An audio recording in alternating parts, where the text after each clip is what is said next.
Teacher Publics, you're also welcome. I think that's the only people I can see. So the moderator, thank you very much. What you can ask us to do is that people that are here, we don't know many of them because we are just meeting online. So give them 1 minute each or 30 seconds to do self-introduction, their name, the institution, country they are calling from, or they are joining us from, and basically, so that we will know them. So you can call them one by one so that you give them that 30 seconds. Thank you.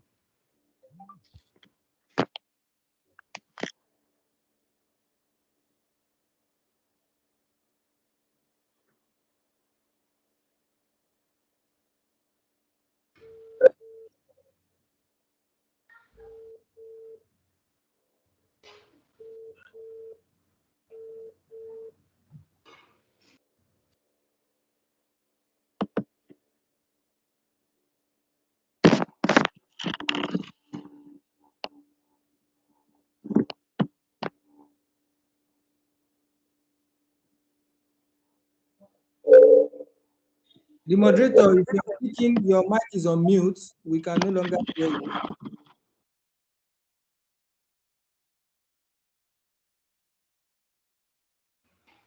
Moderator, kindly unmute yourself. Thank you. I unmute myself. So yes. So I think you can start calling everybody one by one so that they can do their introduction. From the list of participants, 20 minutes for that. I can see Professor Galadenchi. You are welcome, sir. Please, can you introduce yourself for the people that may not know you? Yes, just 30 seconds, sir. Thank you.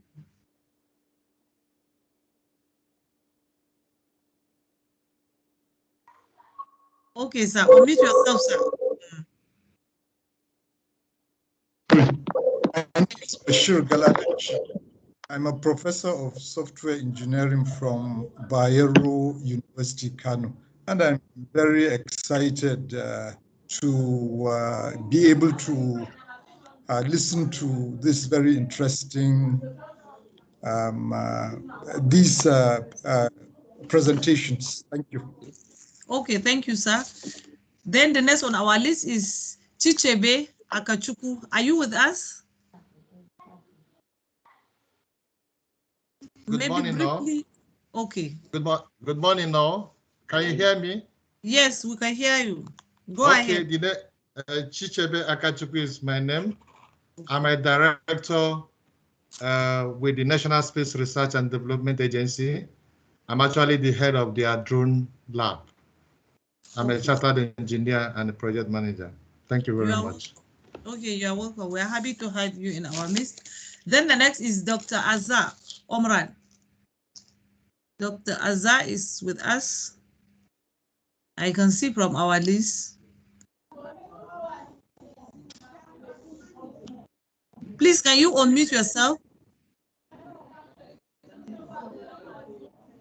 Okay. Hello? Yes. Yes. I'm Azza Omran. I am a senior researcher in Food Technology Research Institute, Agricultural Research Center. Thank you. Okay, thank you. Then the next one is Dr. Hiva Sobi. Dr. Hiva, please, can you unmute yourself? We need just little sub-introduction so that we should know from where you are joining us. Thank you. Hello. I am Dr. Hiba Sobi from Egypt.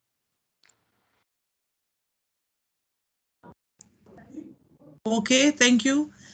Then one of our speakers is around from Hadiza.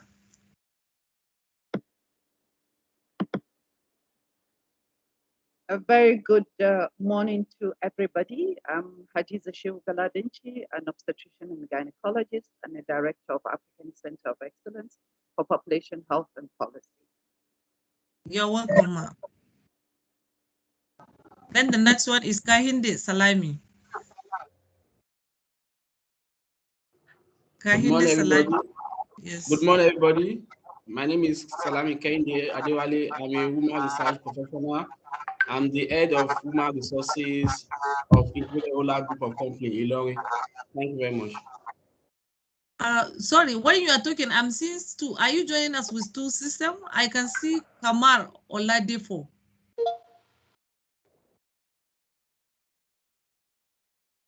Okay, please can Kamar Oladipo also introduce himself?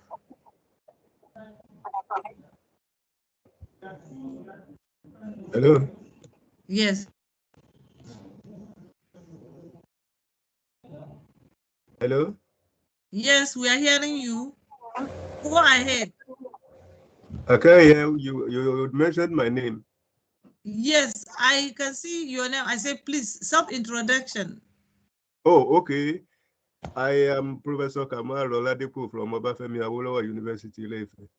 Okay. You are welcome, sir. Thank you. Mayada, I can see Mayada. Hello, everybody. Yes. I'm a researcher in the Technology Research Institute in Agricultural Research Center, Egypt. Okay. So you are welcome. Welcome. Then from here, Mansurat Ali Yusuf. Mansurat Ali Yusuf. Kindly unmute yourself so that we can have a little. Is Mansurat not with us?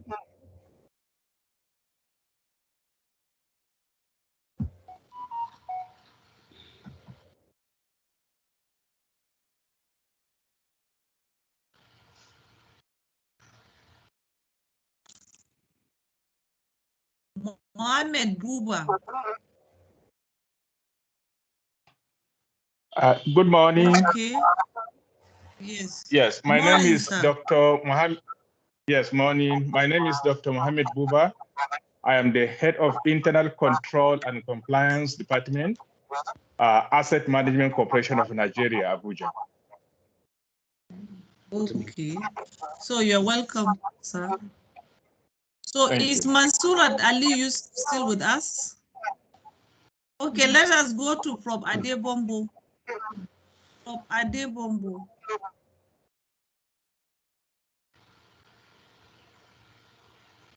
Is Prof. Adebombo with us?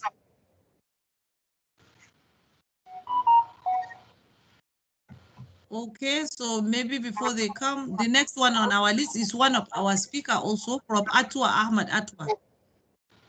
Please, sir, we need a little introduction. Maybe 30 seconds, sir. Yes, good morning, everybody. How are you? I hope you are in a good health. And today we are going to do the Professor Atwa Ahmed Atwa, Director of Technology Innovation and Commercialization Office, Agricultural Research Center,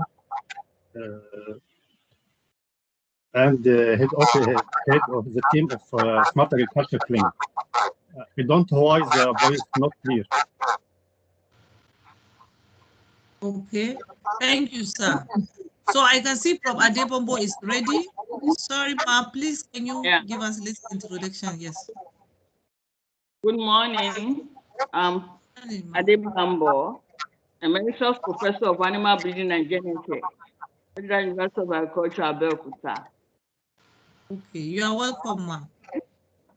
I can see Rashid Ishaka. Rashid Ishaka, can you unmute your yes? Yeah. Good morning, all. Yeah, Isiaka Rashid is my name. I'm a project manager at Beam Energy Limited. Thank you. Okay, thank you. Yes, Samaila Mande, one of our guest speaker also, Prof. Samaila Mande. All right, thank you, Ma, for everything. My name is Samaila Mande. I'm a professor of marketing and communication with the National Open University of Nigeria. You're welcome, sir. We are happy to have you. Thank you. Shaki Akinropo. Good morning, everyone. I'm Shaki, the co-founder and CTO of Sensical Systems. We are the organizers, technical organizers of the S2B. Thank you very much for having us. Okay, you are welcome. And thank you also for assisting us, for organizing this platform. Then teacher fabrics, 2 guests. I'm seeing teacher fabrics, 2 guests.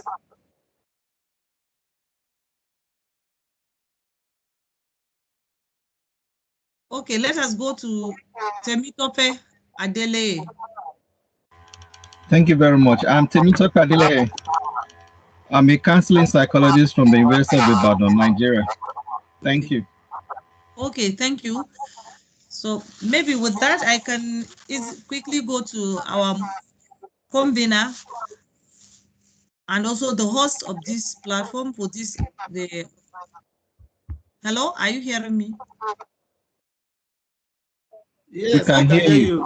Sorry, I can see Mansurat Ali Yusuf is with us. Okay, Ma, please can you quickly introduce yourself so that we can go to the next thing on the agenda?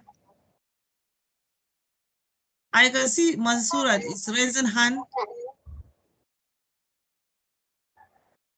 Please unmute yourself, Ma, and just introduce yourself.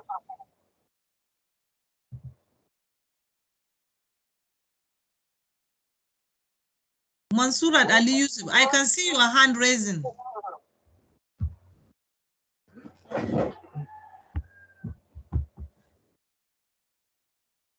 Epiram Johnson. A lovely good morning to every one of us, our moderator, Engineer Dr. Omar Abdullahi, for being our moderator for this particular session. I want to thank also Dr. Map for inviting me. My name is Engineer Ephraim Johnson Ephraim. I am a fellow with the Institute of Strategic Entrepreneurs of Nigeria, ISEN. I am equally the registrar of the Mindset Academy and Peak Performance. I want to really thank the host and then also the organizers for putting this particular program together, business opportunities in knowledge economy, talking about future of decent jobs and smart enterprise development. This is going to be a very, very good development just to be able to encourage our seasoned and young coming entrepreneurs to be able to know that education is very important and it's going to help them also boost their business. Thank you very much for having me here. Okay, thank you, sir. So, Mansurat, are you ready? Mansurat Ali Yusuf, are you ready? Okay, I can see Shoaib Bello, student. Student from where? Please, can you introduce yourself?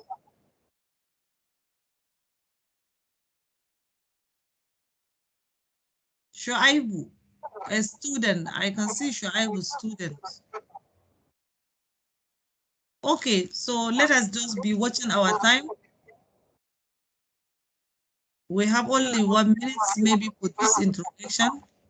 Then we can go to the next thing on agenda where I will invite our convener and also the host, Dr. Maf, to give us the brief on the essence of even having this program. So, Dr. Maf.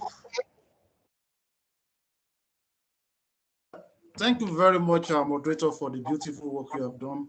Let me sincerely appreciate everybody for joining us. I'm Ayakukola Mustafa, commonly known as or called as Dr. Maf. This is going to be our 8th session when it comes to the science to business session that we have rolled out. For historical background of the platform, we've been existing since 2015. And what we are able to do was to actually anchor what we call business to business Nigeria. That gives us about 96 episodes so far because we actually have our engagement for Saturday of every month. And we are happy to report back to our audience and partners that we have in excess of 250 business people and going concern in terms of the CEOs of those businesses, owners, or the chairman of those companies that are on our platform. What we are trying to do differently after piloting the affairs and convening the business to business for the first 5 to 6 years was to make sure that, yes, people are now getting to appreciate better how to do business by learning it through practice, not theories.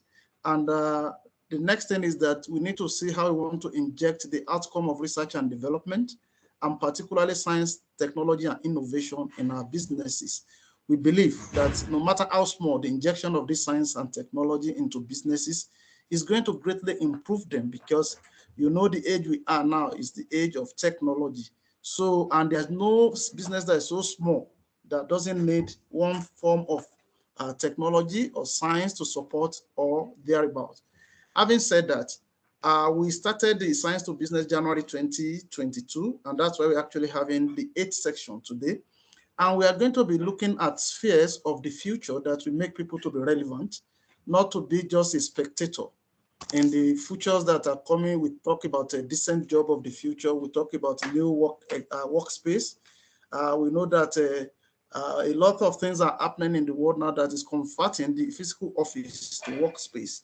And we know people that we have here, we need to actually see how we want to improve on their knowledge to be able to fit for purpose when it comes to the knowledge economy. We're going to be looking at knowledge economy, circular economy, green economy. We're going to be looking at emerging economies so that we could have a lot of people that will be prepared. Fundamentally, we are looking at how we want to convert many of our academics into entrepreneurs. Not only saying that we want them to leave the classroom to be working as an entrepreneurs, but we want actually to work on their mindset so that they will see the fitness for purpose in working with the industry. So it is only on this platform of Science to Business Nigeria that this is currently being anchored. And we are glad to have people across the continent listening to us and watching over us and participating actively. For this year, what we are looking at is to actually do a lot of advocacy. That is what we've started doing. And we are actually working to make sure that we cover all the necessary emerging economies of the future so that people can actually have a position in the future and see how they can actually work together. We are deliberate to be very, very gender sensitive. That's why you see any of our program, we make sure that at least a lead presenter and expert that is a woman is there. Permit me to sincerely welcome Professor Adisa Galadanshi, Director, African Center of Excellence based in BUK Kano, and is a professor of medicine. Anyway, by the time she speaks to us and look at our topic today from the prism of medical practice and businesses opportunity in the medical services or in medicine of the future, you're going to appreciate who I'm talking about. And not to talk about Professor Atwab, Ahmed Atwab, who is a leading expert when it comes to smart businesses, smart agriculture, precision farming, from Agricultural Research Center in Egypt. That is the art of the Federal Ministry of Agriculture in Egypt. And I was there myself. We are talking about an institution that have in excess of about 12 accredited international laboratories that are certified. And we're talking about 16 institutes under just one center. So he's one of those people that are actually looking at how do they develop the innovation and system innovation platforms, innovation ops, and a lot of that. I think our moderator will do justice to that when he's doing the introduction to them. And last but not the least, the giant in the house, they will never withdraw our technology, and we are not be able to convert it into business. We have a challenge of branding, marketing. Scientists are speaking the technical terms, and it is high time for us to start engaging brand experts. I mean, for you to be marketing, a practitioner, and at the same time a professor of marketing at no other place than Nigerian Open University, Professor Mande, who has been with us, not just as a facilitator, a committed member of B2B, and now we migrated to S2B together. We're going to be listening to him later today, so that we can actually see how we want to marry science with business, and at the same time, we want to use business to interrogate science. So at the middle of all of this, what the S2B Nigeria stands to do is for us to make sure that we actually collapse all those fault lines that exist between outcomes of research and development and the business practices. And at the same time, serve as a clearing house between the academia and the industry. And why do we allow the policymaker to actually be part of our audience to know the right policies that can support businesses? In all of this, we are not looking at it from the perspective of what happens in Nigeria, because we recognize that the global village and market is very huge. So that is why people are going to be speaking to us across the continent, across the world. Let me say this to you clearly that as of today, we have our audience from about 6 continents of the world. And people join for various reasons, and we are actually engaging thereafter. As of today, I can report to you that after today's section, we've had about 24 members of our body of experts, people that have spoken to us and they are ready to work with us. At the end of this year, we are going to make sure that we aggregate all of this and come up with our white paper and actually share with our intelligence reports with necessary and relevant MDAs, both in Nigeria and across Africa. By 2023, our thinking is to actually cascade all of this into projects. And by the time we have our session in December, we are going to be unveiling this. So for all of us that have come from different constituencies, in terms of organization you are representing, we expect you welcome everybody, and we actually feel honored to be part of our community. We want you to extend this to everybody in your community of influence and your cycle of work, so that by the time we have our section next month and the rest we have for this year, a lot of people will have been aware and be able to join. So in January, we are going to have people that are going to be our bona fide member that are going to be fully registered. And from there, we can move on together.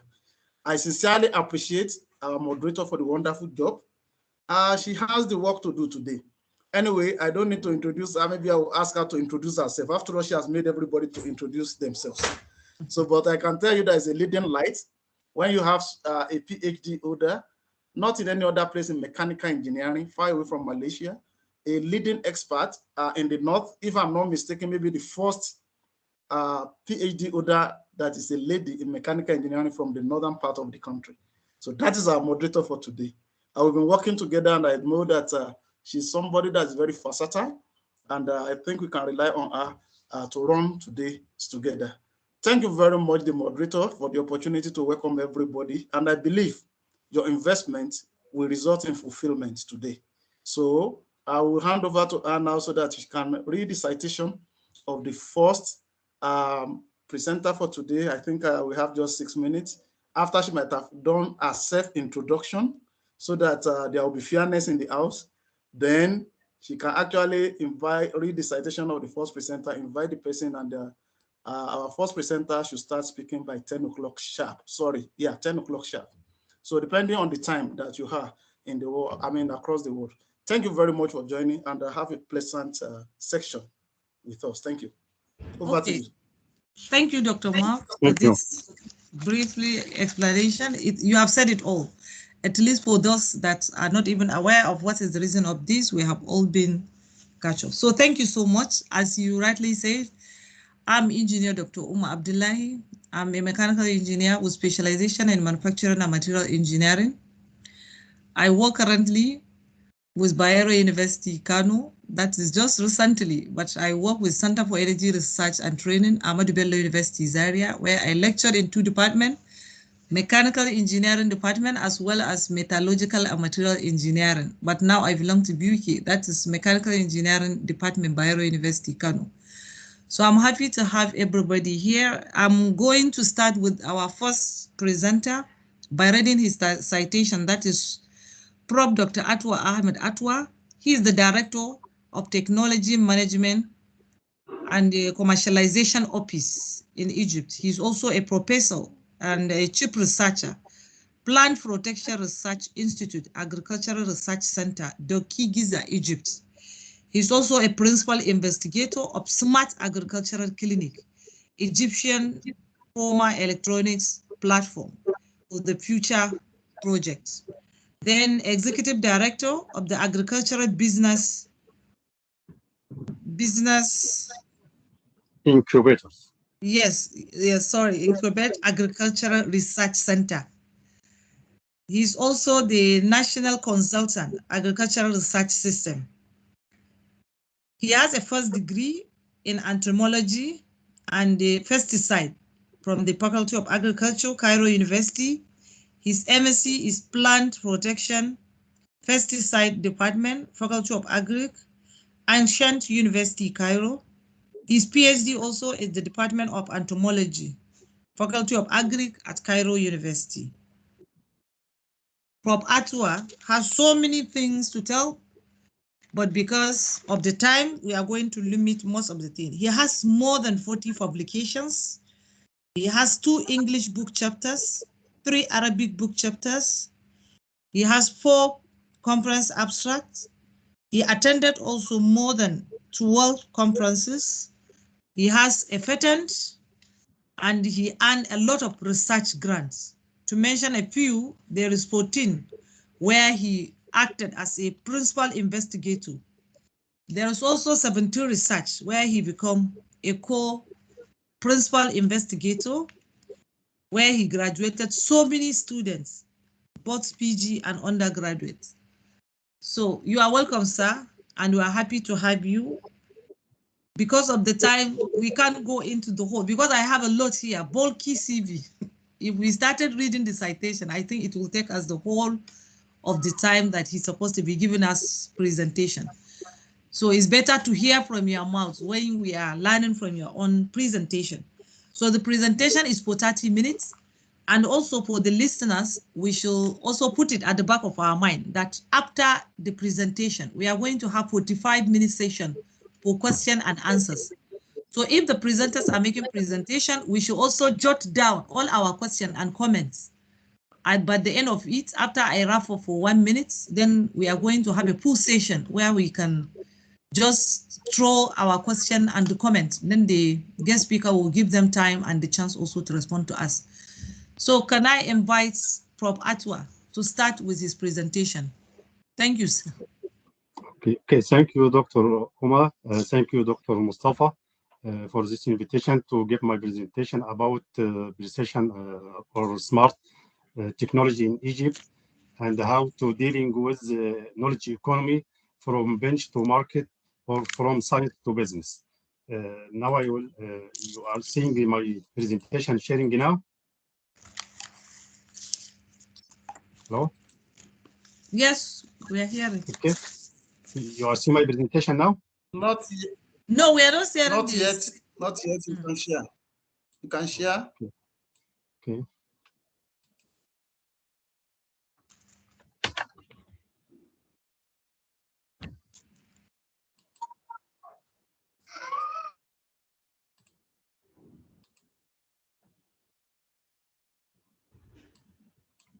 It will also be good if Prof will also show his video so that we can see his face. Thank you, sir. Okay.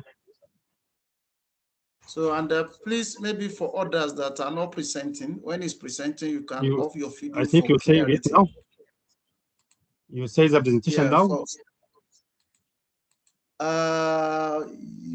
We are yet to see it. We are yet to see it. Your screen is up. You can switch to the presentation. So we can, yes, we can see. We can see your screen. Yes, that is it. Okay. No. So we can start now? No, click on your presentation. I mean, yes, we are seeing your screen. Yes, yeah. Yes. Just stay there. Yes. Okay. That's okay. Now you can start. Please, Good for morning, others that everybody. are not presenting, for others, sorry, sir. For others that are not presenting, you can actually off your video and off your audio, please, so that because of network issues, we can have a clarity. So, Professor Atwa, we can on your own video so that people can see you at the same time see your presentation. Thank you very much. Yes, audio. Okay. Good morning, everybody. It is nice to meet you today to give a lecture about science to business. Science to business, it is the outputs of the knowledge economy or business opportunities in knowledge economy. It is, I think, the key to smart solution for precision agriculture for food and nutritional security using innovation hubs models in Egypt, like incubator business. Let's start our talking with the talk of the journalist Sarah Ozil, which says, if you have a knowledge, let others light their candles in it. Please, if you have a knowledge, let to help us to use this knowledge in enhancing their life. For our talking today or our lecture, we are talking about maybe about 5 or 6 overhead. For example, if you start with ARC, mission, vision, and the structure, knowledge economy, overview, knowledge investment, how to build a good researcher for entrepreneurs or project management, ownership for your idea and design or commercialization, investing in the research and the capacity building to win-win for research and development, how to win a good jobs and a smart solution. For AC, or agricultural research supervision, we're doing it to enhancing and maintain the natural resources based on environment by using ensure high quality and safe food via sustain competitive agriculture economy opportunities. All of this meeting to promote the agriculture and the related sectors through research and the technology transfer. For agriculture research center mission, it is going to participating in the wrong agriculture policies by setting consider the executive management development program to achieve sustainable development, fulfill people's needs and requirement of food and improve farmers' income. These are doing from transfer ARC into a main national tool for competing the agriculture field through the racing efficiency of its institute. ARC in Egypt, I think it is the biggest agricultural research centers in Middle East because it has more than 16 research institutes, 13 central labs, over 50 research stations, about 7 sectors central administration. It is divided mainly in 3 parts for plant sectors, animal sectors, and food safety. For plant sector, we are dealing with field crop, horticulture crop, cotton, sugarcane, palm tree. Otherwise, for the animal sectors, we are dealing with animal production, animal health, animal reproduction, veterinary serum and vaccines, fish wells, veterinary biological control. For food safety, we are dealing with plant protection and pathology, pesticide and pesticide residue, animal health, food and feed, food technology. Also, we are highly interested with the climate change and organic agriculture. National Gene Bank, we have one of the National Gene Bank. Genetics engineering, we have an institute for agricultural genetics engineering and agriculture engineering and the soil waters. We mainly are interested with the strategic crops because we have about 62% of the research institution dealing with field crop research station. Otherwise, 23% of this research station are dealing with animal production and 50% are dealing with research horticulture station. So we are going to ask us our question, does ARC has a science park or does ARC has a dealing with to move or to moderate the science from bench to market, are dealing to transfer knowledge to economy? Yes, ARC has a good organized scientific system and aim to increase the wealth of the community and promoting the culture of innovations and the competitive of its associated business and knowledge-based institutions. So ARC has a main job to transfer the knowledge to economy, or the science to business, or the science to business, or business to C or to B. This is the main goals for our ARC. I think we have three mainly research experiment or research station as dealing to be a good science park. It is Sakha and the Gemeza and the Sis. 2 of them in the Upper Egypt and 1 of them in the Lower Egypt. If we are going to about knowledge economy, we are going to about how about the return of investment of the research station or science park. I think we have a good impact on national and environment impact, economic impact, and the social impact by dealing with increasing the income of the farmers, get a good or safe foods, and get and a good foods from national production. Business, now to move to the second part, it is business opportunities in knowledge economy. If we are going to ask, the knowledge economy is focused on the essential importance of human capital in the 21st century economy, because the knowledge economy, which is the primary economy among the development nation, is an economy dependent on human capital and intangible assets, such as proprietary technology. Also, the knowledge economy has a place the information technology and information and communication technology industries as the forefront of overall economic growth. Also, knowledge economy has a skills sets that include data analysis, creating and working with financial models, and the ability to innovate the highly sought after the modern economy. The World Bank, it is going to do mainly 4 pillars. This critical requested for the country to able to fully participate in the knowledge economy. Which is this 4 pillars? It is education and training, information infrastructure, economic insensitive and institutional regime, and also innovation system. With the education and the training, if the country has ability to educate and skill population is needed to create, share, and use the technology, he has ability to be dependent on knowledge economy. With the infrastructure, a dynamic information infrastructure ranging from using radio to internet. This is required to facilitate the effective communication, dissemination, and processing of information.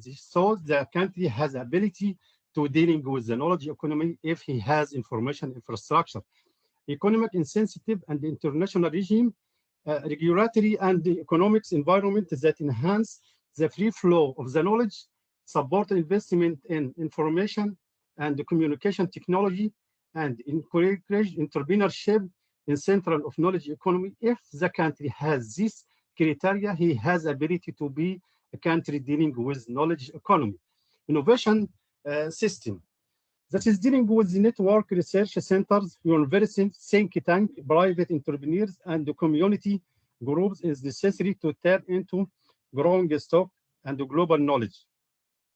If the country has this criteria also, so this country has ability to dealing with the knowledge economy, or he has ability to use the knowledge from science to business. Also, like Mrs. in 207 has set 6 basic pillars of knowledge-based economy. This is dependent on education system, information and education system, knowledge management organization, regional aspects, business surrounding innovation system. All of this are meeting together to doing knowledge-based economy. So, how about the knowledge investment? What is the research model? If we are going to doing research models, so we have knowledge technology supplies and the science to business marketing, S2B, and the knowledge technology customers. Knowledge technology supplies that is dealing with university research institutes, research institution, are research and development service providers, company specialists in research and development. If the marketing activities, marketing research, marketing strategy, marketing activities, customers relationship management, and the promotion interest creation are dealing with the business SMEs, entrepreneurs, and industry. So we will get the success science to business. How we are dealing with the basic and applied research? Basics and applied research, it is the key for science to business.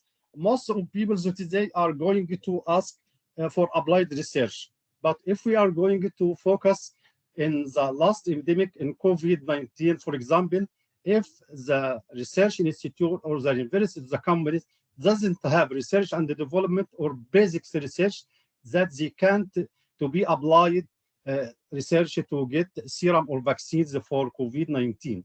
So we are dealing with the research and innovation value chain via research to get innovation disclosure, and then we should be doing it to patent and as intellectual property as a patent or license, so we can start up our company. So we are going or handling the science to business. We have a lot of challenges of technology transfer. For example, we are dealing with the TICO offices or the technology and management commercialization office in Egypt to dealing with this challenge to start or transfer the knowledge from bench to market or from science to business. By the way, I think 40 years ago, most of the advanced countries like USA starting to doing commercialization of the technology. They starting with small patent offices and then technology transfer offices, and they are going to start to how to dealing with the fund to do this patent, to doing the commercialization of the technology. But they are facing a lot of challenges. For example, strong science and weak communication or commercialization. This is a bad issue. Research orientation, how to do research orientation with the problems. Linkage to small and medium entrepreneurs. Small and medium entrepreneurs limited capacity to identify technology and organization and the management needs. Level of the economic development in the country, maybe it is not have a good awareness with the technology transfer. Low level of private research and development investment. Commercialization is specialized skills and the technical capacity. It is not have enough space to doing technology commercialization. Entrepreneurial culture and institutional framework. Interactive structure risk of taking research governments and IP properties regime, access to finance, a degree of internationalization. All of these are the challenges which of technology transfer are facing. To solve this problem in Egypt, we start in ARC in 2001 to start our technology management and commercialization office with the first one units. It is Technology Innovation Support Center. This is for the patent, the technology. Then we are going to do another unit for Grant International Cooperation Office. This is JICO, to how to dealing with the fund to serve or to do prototype for the patent and sell the idea to be declared as a patent. Also, after that, we got license for our technology. We are going to do another unit, this Technology Transfer Office, TTO, and then after we get a lot of patent and a lot of services, and we have a lot of challenges in the community, we have a lot of problems in the agriculture sectors, we are dealing with to do another two sectors, agriculture, agribusiness incubators, ARC-CABI, which we started about 6 months ago. We started already to dealing with the small idea or small business and starting with a startup, small companies via this incubator. We are dealing or planning to enhance or to insert about 15 small companies dealing with about more than 15 problems are facing the agriculture sectors in Egypt with the research outputs, how to dealing to change or to transfer science from bench to market via science to business. Otherwise, with the climate change, with the list of waters, was a lot of problems of pests regarding to climate change and other phases. A lot of farmers are facing a lot of problems with their crops. So we are going to the extension. We doesn't have extension or more extension to transfer the guidance from the lab or from the scientists to the farmers. So are going to dealing with the smart agriculture clinic. This is the last project or the prestigious project we are dealing to doing with Nile University by the funding from ASSERT, Academic of Science and Technology, Higher Education in Egypt. It is promote for important patent and intellectual properties, assist in drafting of patent and application, also affect to doing prototypes, guide in resolving technology or technical industry problems concerning patent registration or patent ISO or patent filing in the public domain, either investment or database. Also, we are doing it to train cadres.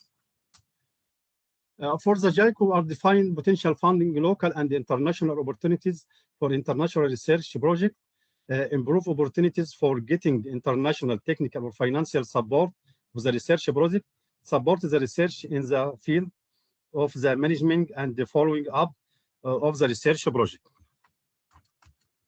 For TTO. TTO, it is the important part in our offices or in our ARC, but we are dealing with a lot of problems because till now, most of the development countries, they have the scientist doesn't have or doesn't thinking as a businessman. Most of scientists only thinking as a scientist. He doesn't dealing with how to doing technology transformation, technology transfer office, how to doing to dealing with to transfer their knowledge from venture to market, how to dealing from to transfer their acknowledgement or knowledgement to business. They are only dealing with business. So we are facing a lot of corruption with the scientists to pressing him to are dealing with technology transfer. So we are working with the TTO to finding a new idea, support, and the career of their owners, and to provide them with suitable atmosphere, and to assist to build the prototype and have manufacturing methods. So we are marketing this prototype. When they are saying the success of the prototype, I think they will believe in TTO. Also, we are going to encourage effective connection between scientific research and the needs of the Egyptian society, which can course through providing the research institution with the all information about the access needed. Also, we are going to support and promote the innovation technology for the researcher, support research technology needs. Otherwise, we are going to do the technology evaluation and the technology validation in the market for agricultural business. Agricultural business is important because we are going to encourage innovation to launch their creative engagement that will help development their capacity in the various business fields.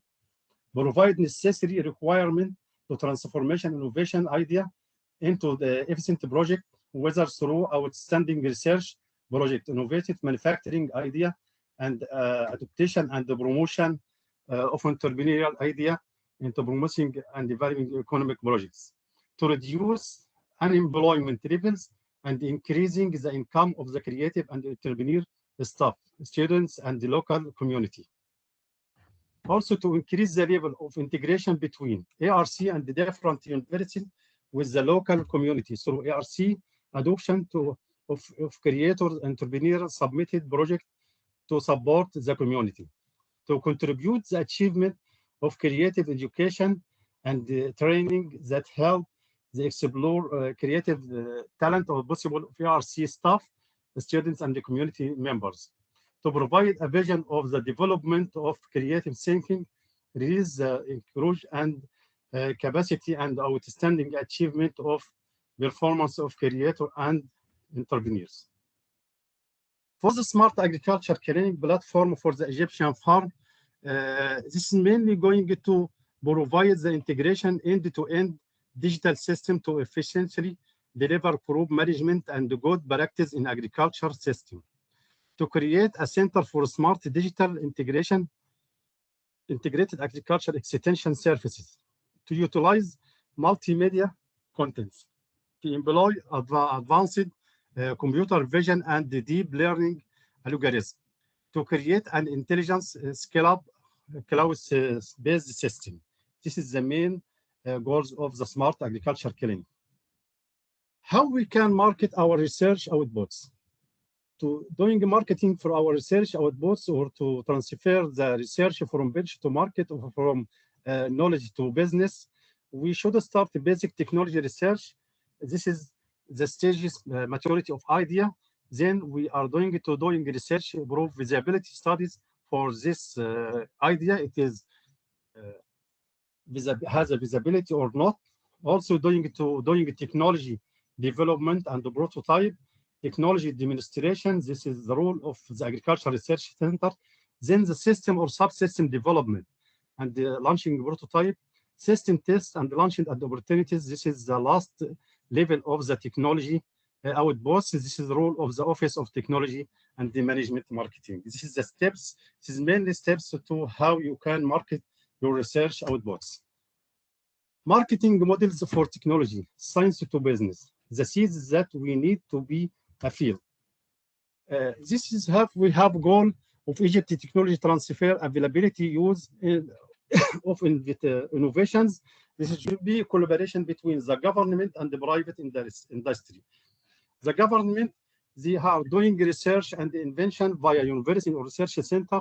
Since they are doing regulators and going public benefits, they are going consumers. But private industries, they help in developing and the manufacturing and distributing and the marketing and doing the sale and require private capital. If we are doing this in collaboration between government and the private industry, so the technology transfer, availability and use of innovations. Technology, we have acquired need to management to be explore a product of service. Our resources in technology, it is all knowledge or products or process or tools or methods or systems that need to be management together to explore products or services, then we can get a benefit from science. That is depend on the technology type. If it is a new technology, it is need a lot of work to be established in the system. If it is emerging technology, it is need level of importance. Mature technology, it can be used directly. Of high technology, you need a lot of money to explore. Low technology, medium technology, appropriate technology. This all of kind of technology that is dealing with this technology depend on the kind of technology or technology type. Use technology to build a base for emerging industry. This depend on four category: human medicines, blue-green breeding, marine bioprocessing, and environment biotech. If you are dealing with human medicine, from biobanks to clinical development, we use to attract industry to technology platform, design and maximize synergies between biobank, bioinformatics, functional genomics, clinical development. So we are doing it to do human medicine. This is collaboration between knowledge economy. Blue-green breeding to get safe quality food from healthier animals by utilizing methodological synergies between human and veterinary biobanks in order to maintain and age the fish, livestock health, and the product's quality. Main bioproduction by using expand our host from sea to specific value products with application food feed integration process. Environment to sphere development by products and the services from pollution control, waste clean up, and environment friendly industry to process particularly related to the energy sectors. We try to hurry to get about 30 minutes. This is the technology transfer and the technology commercialization, depending on organization and creating a financial value. Framework of the knowledge transfer, if we have outputs like scientific publication, conferences, seminars, workshop, joint research, center of excellence, education and training, consultation, contract research, extension services, technology license and the new startups, spins off. All of this, it should be public research and education via industry, innovation, and the new technology competence. This is the framework of the knowledge transfer. Technology value added chain, it should be dying via stakeholders like research, faculties, coordinator, organization, public sector, transfer intermediate. Four basic strategies should be done: knowledge, invention, or disclose. Additional research and the development, new product or process should be for the technology to value added chain. Also marketing and the selling or license. This is the role of the TEMCO, doing logistic and legal and awareness, doing IB assignment, negotiation, and the marketing for the new technology. Technology TEMCO or TICO or TEMCO technology routes to market. It is going via 3 stages. Stage 1, invention or file both IB and disclosure profit sharing agreement. So in-house polishing, TEMCO going to help and the reviewers, the patent or IB document. So RC president going to approve. Then approve IB disclosure. It is merit opportunities, marketability, and manufacturing. This is integrated assignment team. So IB properties protection. So going into technology packages and the booklet and sampling and prototype and the materials. Stage 3 out research. This is set up industrial and user contracts via direct form of group visit conference, identifying potential partner, negotiation of modules, good faiths, territorial executive, non-executive use.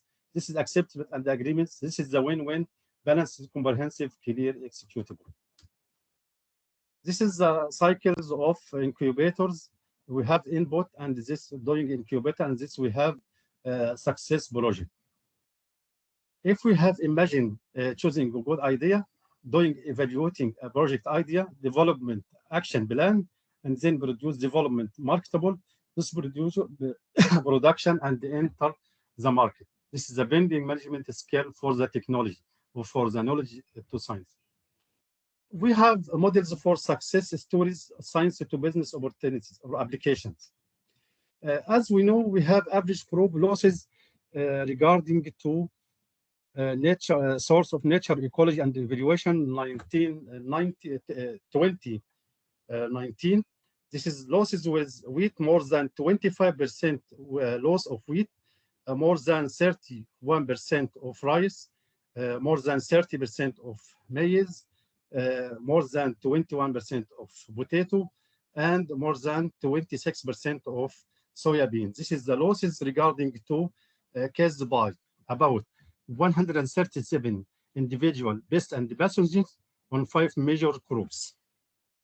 Otherwise, in Journal of Phytology 2020, they are dealing with the losses of the wheat and the maize and the rice and the cotton. It is around maybe from 35 to 28% regarding to disease and weeds and the pests, but about more 65% to 70%. This is losses regarding to climate change, losses maybe in decreasing in water, problems with fertilizer, problems with the variety. All of this needing to be build a system or automated system for good agricultural practice. So this crop passage and pests reduce the yield and quality of agriculture production. They cause sustainable economic losses and reduce food security at household, national and global levels. Quantitative and standardized information on crop losses in difficult to complete and to compare across crop agro ecosystem and regions. So with the rapid development of Internet of Things and artificial intelligence has important to influence no reliance intensive agriculture, high yield and high quality, and it will provide solid function for the development agriculture and information technologies. There is no doubt that efficient fresh agricultural products supply chain management is the key to improve the competitive of fresh product entrepreneurs, and the appearance of things bring new opportunities for fresh agricultural products supply chain management. So we are going to do smart agriculture clinic for the farmers to dealing or to plan or to management their crops to get high quality product. SAC mission, this is a fully functional and integrated smart agriculture clinic that will be able to provide digital agriculture extension and veterinary service to thousands of farmers and breeders. To capitalize on recent advances in artificial intelligence, deep learning, and the big mining data technology, as well as the unequal and support cellular network based on services and devices. The current project will develop the particular smart agriculture clinic. This means SAC. This is achievement of two, ability to identify disease from picture and audio descriptions of system sent by farmer in this personal style. The application currently support wheat and rice crops, and in near future it will be support maize and barley. Determines the appropriate treatment according to the actual transformation data. Efforts.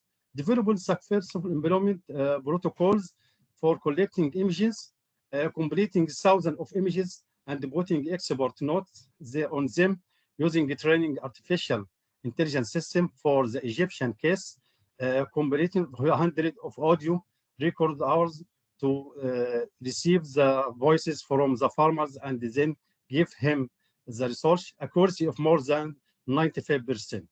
Using sound models to enhance by deep learning technology and neural network.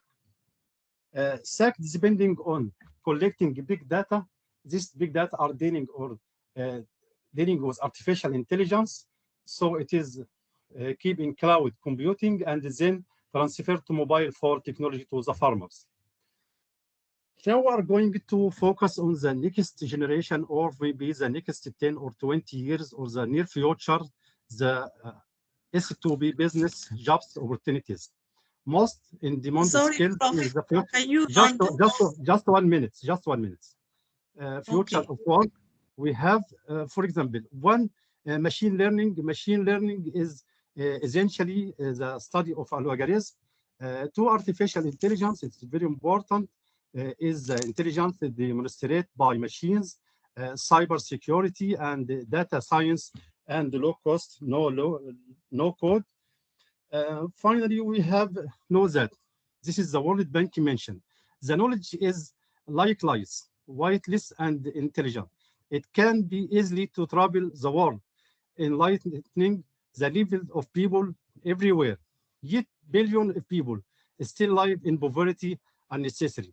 Knowledge about how to treat such a simple element as the demand has extended centers of millions, but millions of children continue to die from it because their partner don't know how to save.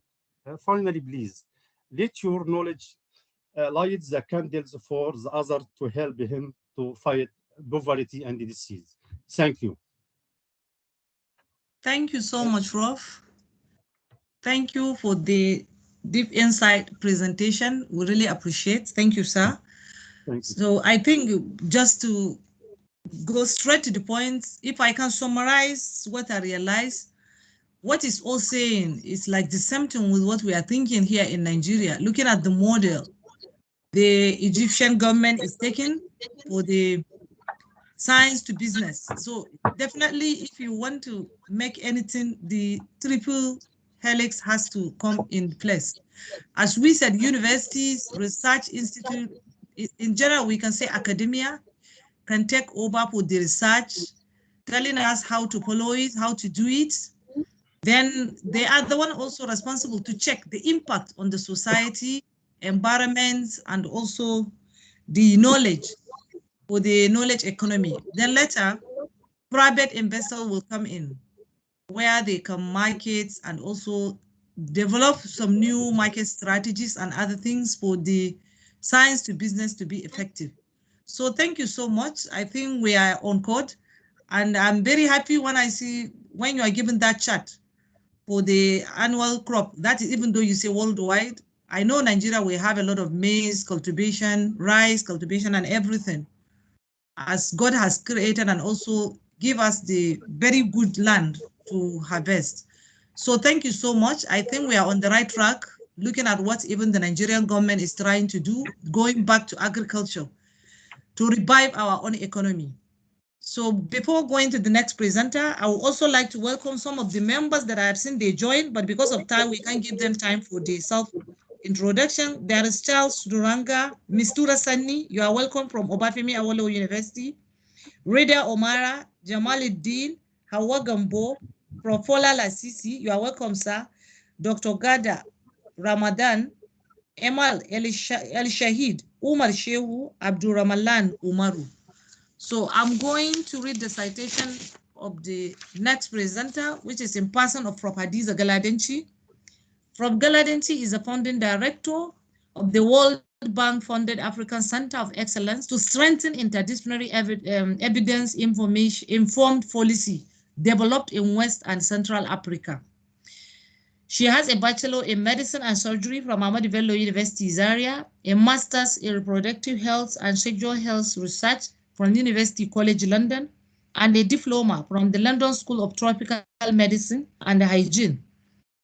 She also has so many funds where she used to make research in her own area, both national and international. She has established a research network and delivered over 20 studies with World Health Organization, MacArthur Foundation, FIGO, MRC, Bill and Melinda Gates Foundation. She has trained and mentored over 600 medical students, resident and postgraduate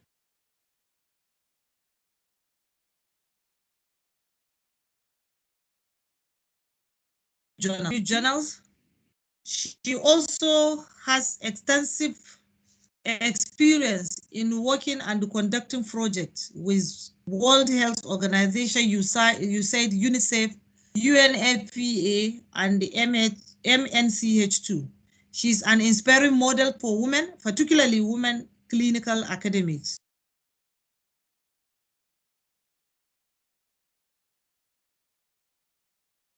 To be trained in the Kano region and has won multiple awards for her leading work in maternal health in Nigeria. She has served as a member in several initiatives and working groups, including TEDFund, NRF, RDSC, that is Research and Development Standing Committee, Initiative, Align MNH committees. So she is a fellow for so many institutes to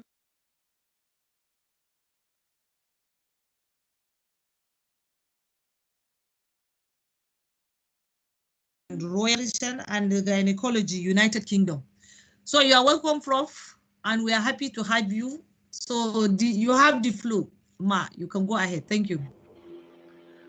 Thank you very much, Dr. Abdullahi, and the convener for this series of lectures. And once again, a very good is it morning or afternoon to all participants. Let me see.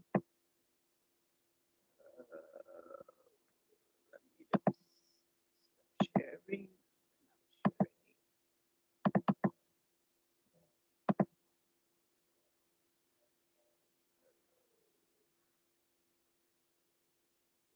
Having a problem to share. Yes, we can't see the screen. Yeah, I shared whilst you were talking, and now I. Yes, I can see it. Yes. You saw it earlier. It disappeared. Yes, I saw it earlier, but it suddenly disappeared. Okay, let's see. I'm sharing again. Okay. Window. I'm sorry, Teams is not what I'm used to.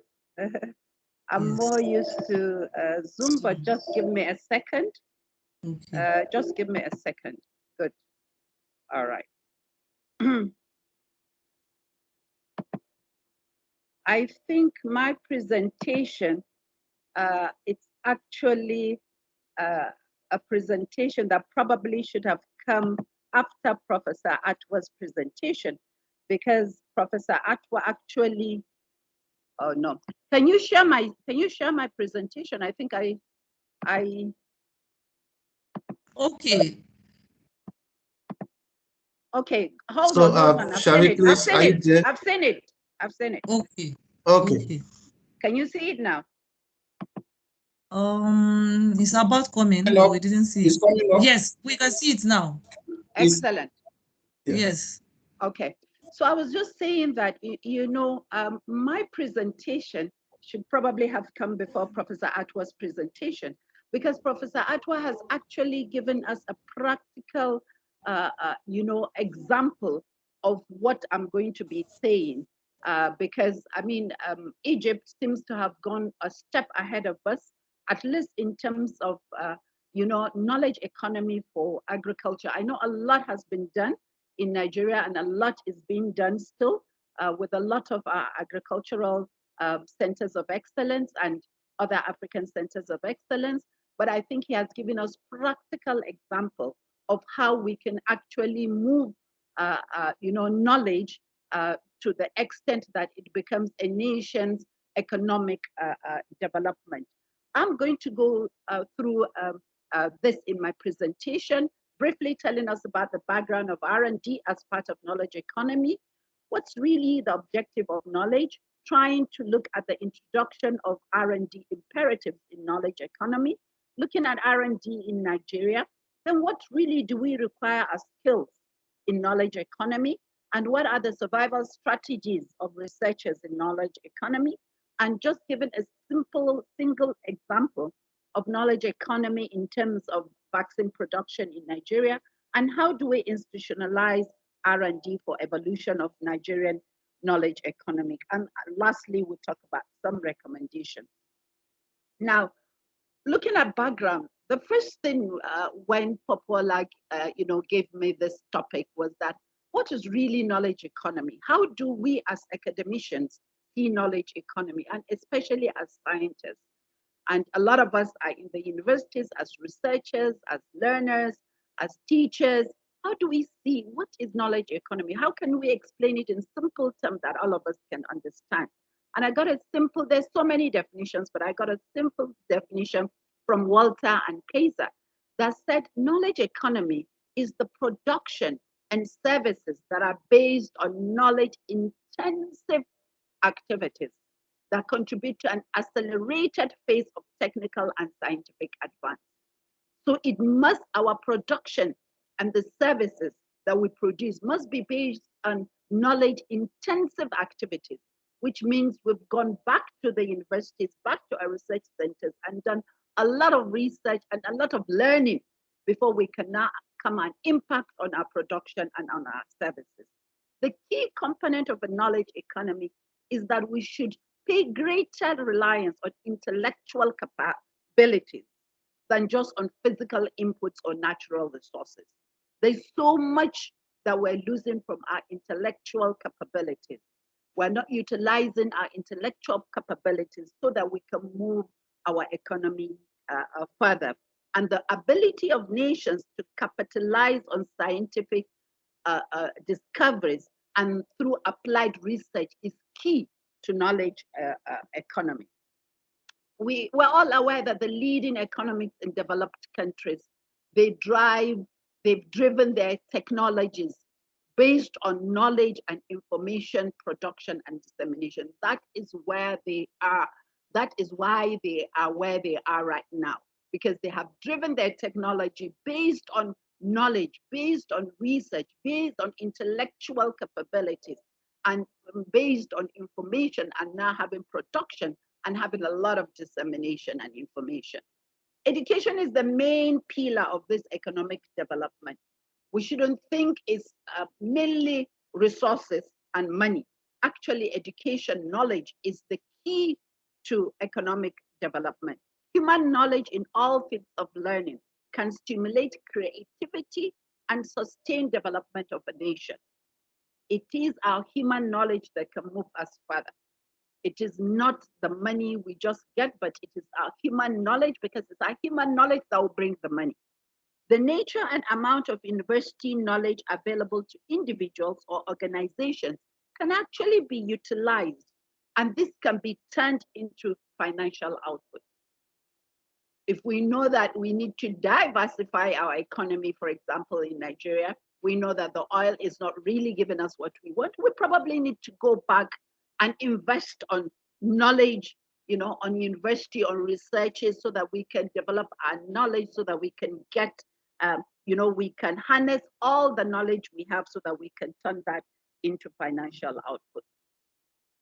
So knowledge in the service of a society is derived not only just to get the knowledge, but to transform and inform the economy with available limited resources. If you get the knowledge, then you should be able to transform our social and economic realities so that we can now improve our economy with the very limited resources that we all know we have. So to impact, really, if you want, knowledge supposed to impact on economic growth and development. So universities are not just there, they're just not there to train, to just teach students and just graduate students. Universities and research institutes are there to impact knowledge, and this knowledge is supposed to improve the economy of a nation. A key aspect of knowledge economy is greater investment in intangible assets. So if you really want to achieve knowledge economy, there are things that you have to invest in. And these are things that you don't have to invest in, a big industry, build a big industry, build, things like that. You need to actually invest in something that is things that are even intangible. And these are education. We need to invest in education. We need to invest in training. We need to invest in research. And we do research for things that are of concern to us as a nation and of concern to us as globally concerned, global concern. Development, technologies, we need to invest in technologies.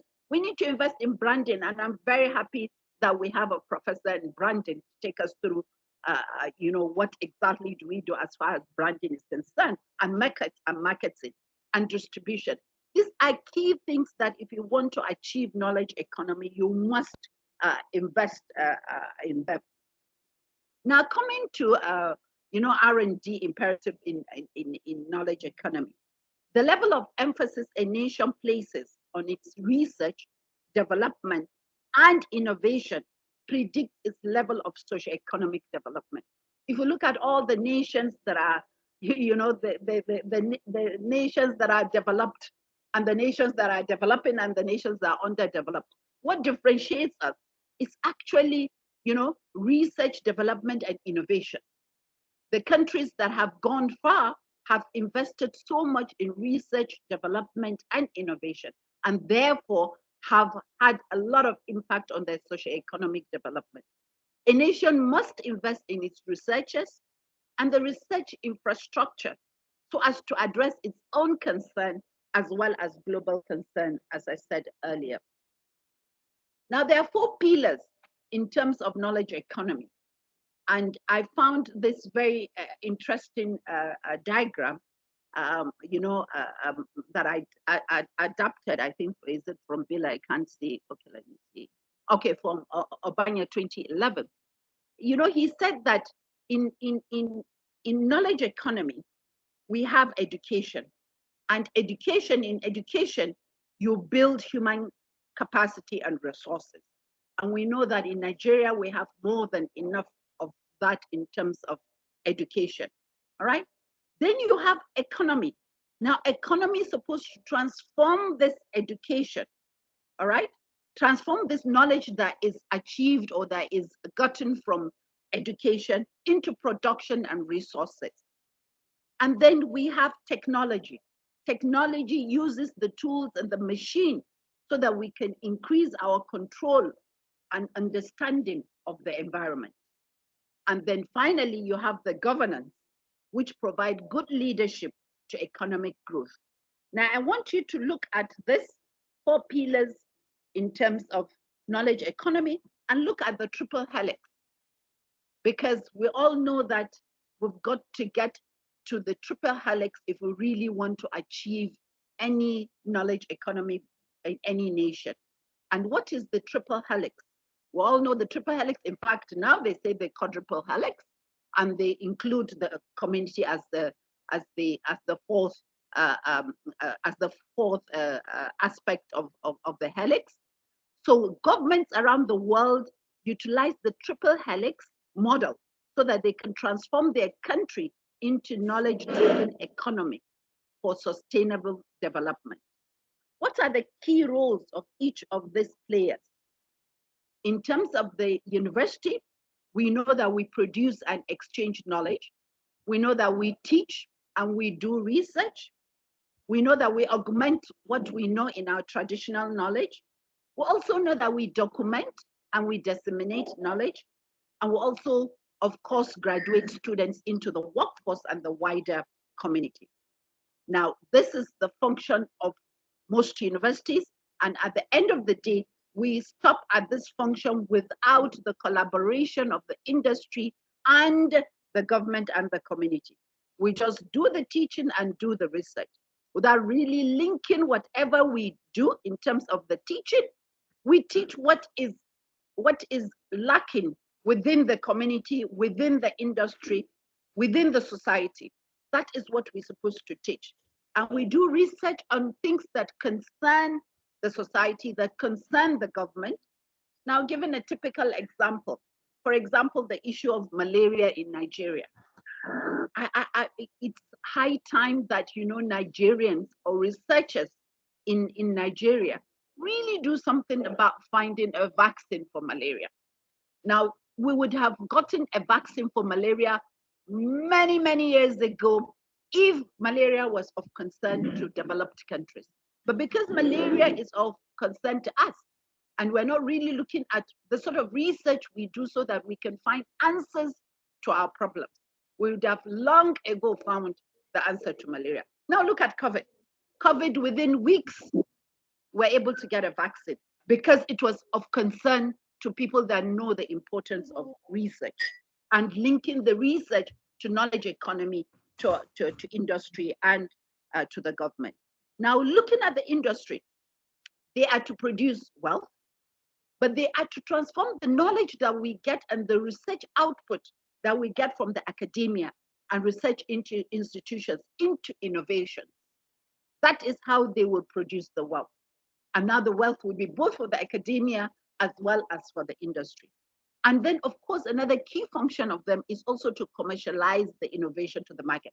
We've had all the examples from the first professor from Egypt. He has given us typical example of how, you know, you go from, you know, the knowledge in the academia to the industry and the government making its input, because it's very important that the government also does its part. And of course, the government performs an oversight. It's supposed the role of, you know, spearheading the development and implementation of policies that, you know, will allow the research and the innovation to take place.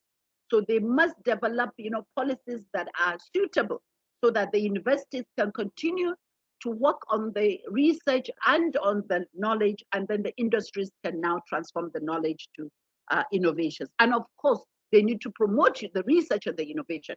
If there is a research output and innovation that is based on this triple helix, then it is mandatory for the government to now promote it instead of promoting something from outside, so that they can further encourage the researchers and those in the industry to continue to do research and innovation. Now, we know the outlook of R&D in Nigeria. There has been inadequate emphasis of R&D in Nigerian development plan, even though there's a lot that is being done now. R&D is not utilized for economic diversification. I think this is still something that is lacking. We need to reposition R&D for economic diversification. There is a disconnect between R&D institutions. Of recent, the RDSC, we went and saw a lot of research institutions that are doing so many things that are working on their own. You know, duplication of efforts, technology stagnation, lack of collaboration between academia, industry, and government, and our universities do not drive innovation, and no emphasis on knowledge-driven economy. What are the skills that are required if we really, as researchers and academicians, we need to move into R&D in knowledge economy? Of course, there must, players that are in R&D must be highly educated, all right? They must be literate, and there must be the information communication technology. ICT is central to new knowledge because it's the key to how new knowledge is produced and socialized, as well as how it supports the economic paradigm shift. ICT is key. And I think I need to say here, I think the ICT development in Nigeria has gone very far. So I think they can reposition themselves so that they can really impact in knowledge economy. The other skills that are required, one is communication skills. And that's why ICT is key, all right? We must have also the players in R&D, in knowledge economy, must have a learning ability. We should be ready to learn.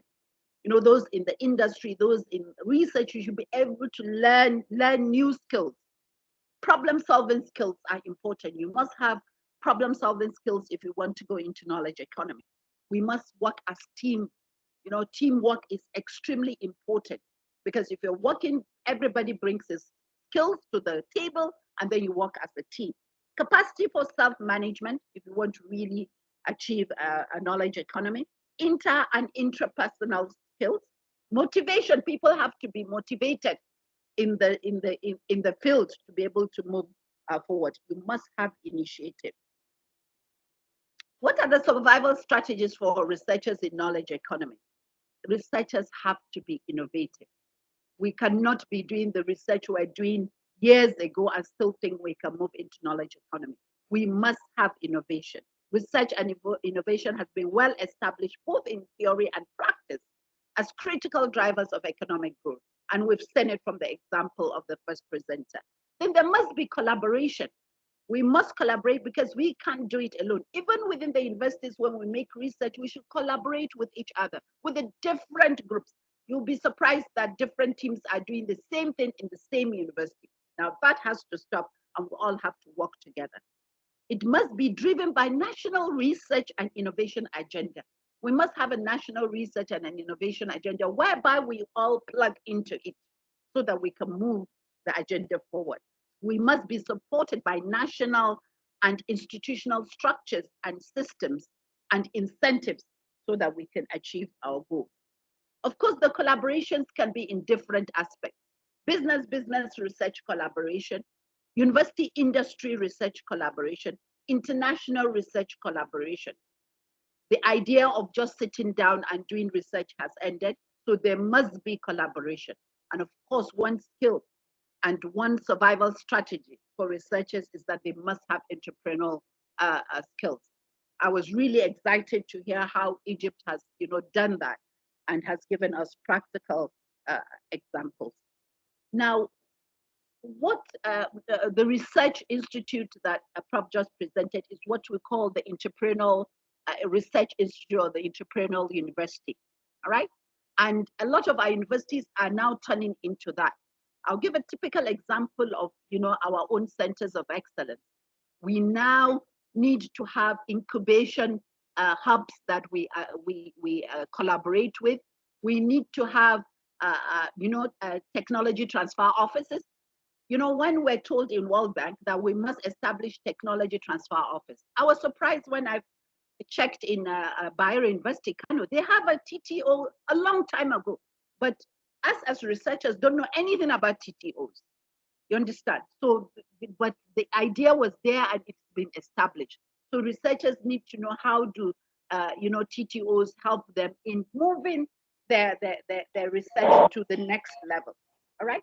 So when you do a basic research, which is what most scientists do, there is the need to do applied research. So researchers will have to conduct applied research and focus on the type of study that draw from a combination of all the basic research that has been done to create a new and relevant area of study.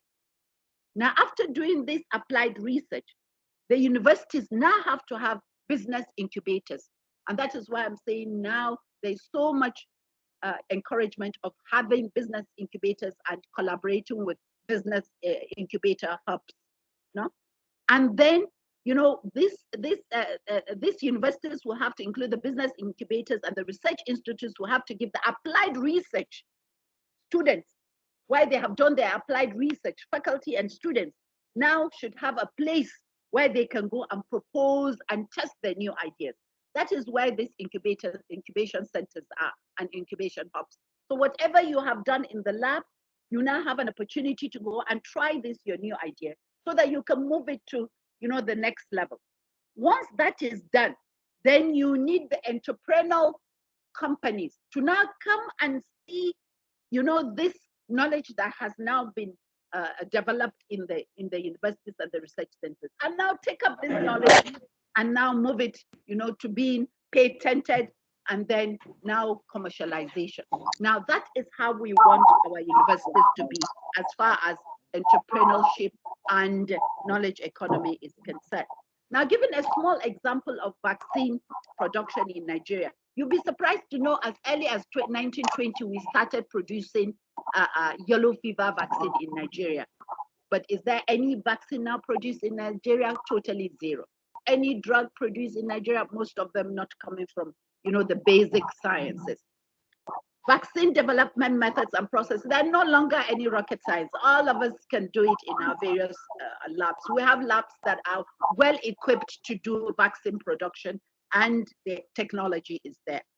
And we have seen how, as I said, COVID-19, how they have really done, production of vaccine within weeks, so that they can save the world from the pandemic. But as I said, Nigeria has stopped producing any human vaccine and currently imports its 100% of its vaccine to almost 200 million people in the country. But the good thing is that we've realized we have to change that aspect. And therefore, the country has provided a lot of money so that they can repump the human vaccine production. And there's also need to have more coordinated approach and sustained funding. It's not just giving a one fund to the system. It has to be a sustained funding. And of course, we know that the federal government has also partnered with May and Baker so that they can move, resuscitate the vaccine production in Nigeria. So yes, probably we're now realizing we have been left behind as far as vaccine production and knowledge economy is concerned. To round up, I will just talk about institutionalization of R&D for the evolution of Nigerians' knowledge economy. R&D currently makes minimal contribution to nation's knowledge economy, and that the paradigm shift. There must be a paradigm shift. Our universities, research institutions, and others not playing a satisfactory role in R&D, and therefore they don't contribute to knowledge economy. Our universities and research institutes operate in silos and without sufficient interaction within themselves and other stakeholders. We have poor industry-university relationship, and there is low uptake of research output by industry and government. And there is lack of conversion of this research output to innovation. Research scientists they're not sufficiently interested in getting their research beyond the point of publication. And for a lot of research institutes now, like the African Centers of Excellence, we have gone beyond that. It's no more for publication, it's actually for social economic development, whether it's health, whether it's agriculture, whether it's ICT, whether it's education. Research in the country not commonly targeted at issues that enhance national economy. We need to have an agenda for that so that we can all plug in. Society not holding university and research institutes sufficiently to account. And then poor capacity, human capacity and infrastructure. And therefore recommendations are enhancement of the triple quadruple helix and arrangement to bring about synergy in the operation of the various stakeholders. Scientists to focus their research more on issues that will enhance national knowledge economy, and then improve capacity of scientists to include knowledge of converting their research output through innovation to commercial outputs. Then government to ensure adequate and functional infrastructure for R&D and societal enlightenment to hold the research institutions accountable for conducting research that addresses their needs, as research should be demand-driven. Ladies and gentlemen, in conclusion, I think there is the urgent need to reposition R&D in the Nigerian development plan. I think it's high time, and as researchers and scientists and academicians, I think we have a lot to do in terms of advocacy to see that this is achieved. And then for Nigeria to really achieve knowledge economy, we have to reposition R&D in the Nigerian development plan. Thank you very much. These are my references, and I want to acknowledge the One Health Group presentation, because I took some of my ideas from their presentation of the RDSC, for which I'm a member, and also the project information document for the RDSC, and then my references. Thank you very much. Thank you, Prof. Wow, this is a wonderful presentation, insight, and also is given us all the clear doubts and whatever. It's cleared our mind. And I'm happy to see that the first two presenters have the link, like the presentation is linked together. So it means we are on the right track. And what we are saying is that definitely we have to come back to the initial thing, that is the encouraging the triple helix. Government, academia, and also the industries, they have to come up together so that we can achieve a better Nigeria or a better nation, wherever. So here in Nigeria, we have seen a lot to do, that we have to invest, as the prop suggested. We must invest in education, training, research, development, and technology. And this technology, and when it's come to technology and distribution, so it means the ICT has a major role to play, because I can see from the first and the second presenter, they are all emphasizing the main importance of the CIT, which we really know, and we have seen part of it. Despite the idea that we have gotten one being opportunity to be in the R&D Research Standing Committee for the TED Fund, where Prop is also a member. So we really appreciate you, Ma. And with due respect, I'm going to maybe announce few people that join us during her own presentation. I can see Aisha Gadenya. There is Aisha. I didn't see any second name. Ayodele Idou, Ibrahim, Kumar Oladefo, Kainde Salami, M.U. Suleiman, Maha, Ejdezu, Mohammed Mutiat, Zakari Mohammed, and Tolulope. You are all welcome, and we are happy, Badmosi, Dr. Tolulope Badmosi. So you are all welcome to have you on our midst. And without wasting much of our time, let me call on the third presenter by reading his citation first. Sorry, for those of us that joined late, we are reserving all our comments, questions, answers. It will be after the presenters. We are going to have 45 minutes where we can have ample time to respond to all the speakers will respond to all our questions. So don't forget to be jotting down what you want to say, what you want to ask, or something. I can see Hadiza is raising hands. Please, can you maybe, we have seen, I don't know whether it's our speaker. They just concluded, Prof. Maybe you can just... Sorry, it's just a mistake. Okay, thank you. Down. Sorry. Okay, thank you. Let me go to the third speaker. That is Prof. Samaila Mande. Prof. Samaila Mande is of the Department of Business Administration with specialization in marketing and communication in the Faculty of Management Science of National Open University of Nigeria. He attended Government Science Teachers College, Bakura, Sokoto in today's Zamfara State. He is a graduate of marketing with interest in public relations from Enugu State University of Science and Technology. Samaila holds a diploma in mass communication from the University of Jos and a professional graduate diploma in public relations from Business Education Examination Council, Lagos, and the MSc degree in mass communication from Benue State University, Makurdi. He also holds a postgraduate diploma in distance education from the National Open University in Nigeria. Prof. Samaila earned postgraduate diploma in marketing, MSc degree in marketing, and an MBA degree in marketing, all from the University of Nigeria in Suka, Enugu campus, and a PhD in business administration from Igvinidium University, Okada, Edo State, Nigeria. So during his early career, he practiced journalism at the early stage. And then later he joined academic. He briefly served as the director, Center for Human Resource Development, Kaduna. He was the immediate first dean of the School of Postgraduate Studies and honorary secretary, committee of provosts and deans of postgraduate colleges and school in Nigeria universities.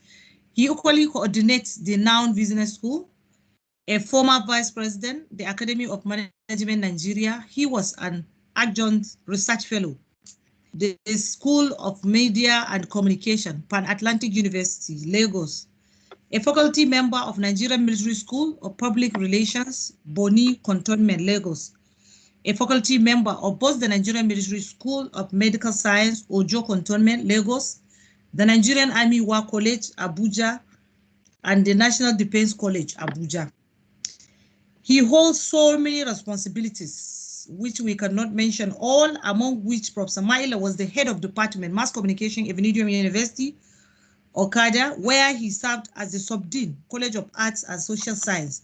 He was a visiting lecturer at Kogi State University, Enyigba, Kogi State, and Benson Idoswa University, Benin City, Edo State, Nigeria, before venturing into academics. Okay, then we said the professionally sound, and he's also a fellow with so many national and international institutions. He's a fellow in 4 institutions. He's also a member of so many councils. He's also serving as a consultant recently. So Professor Samaila, you are welcome, and we are happy to have you. So you have the floor. Thank you.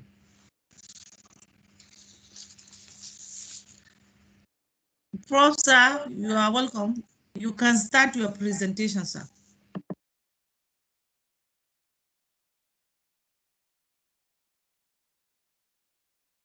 Thank you very much. Are you getting my slide there? No, yet, not yet.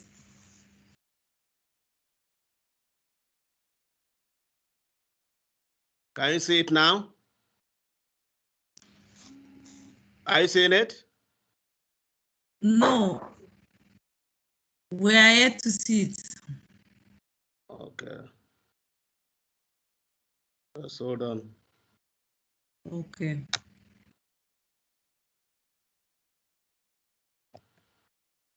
For those that joined recently, before Prof take over, maybe can you kindly drop your name, address, maybe on the chat box? Try if it can work. Are you getting it now? Yes, we can see it. Yeah, we can see it, Prof. All right, thank you very much. Okay. Let me start by thanking the organizers, B2B, the coordinator, Dr. Mustafa, and of course, the organizers and members of today's event. It is a great moment having an engagement with a body like this. I must say that the B2B is a strategic intervening body in the development of our own society, Nigeria, and indeed Africa in general. When Dr. Mustafa, whom we refer popularly as MAP, invited me for this engagement, he said, we are going to be talking about the business opportunities in knowledge economy, future of decent jobs, and smart enterprise development. And because I am into marketing, so I should come up with a marketing perspective, so to say, of that. And that is the more reason why the presentation that we'll be having today, we'll be having this outline in this order.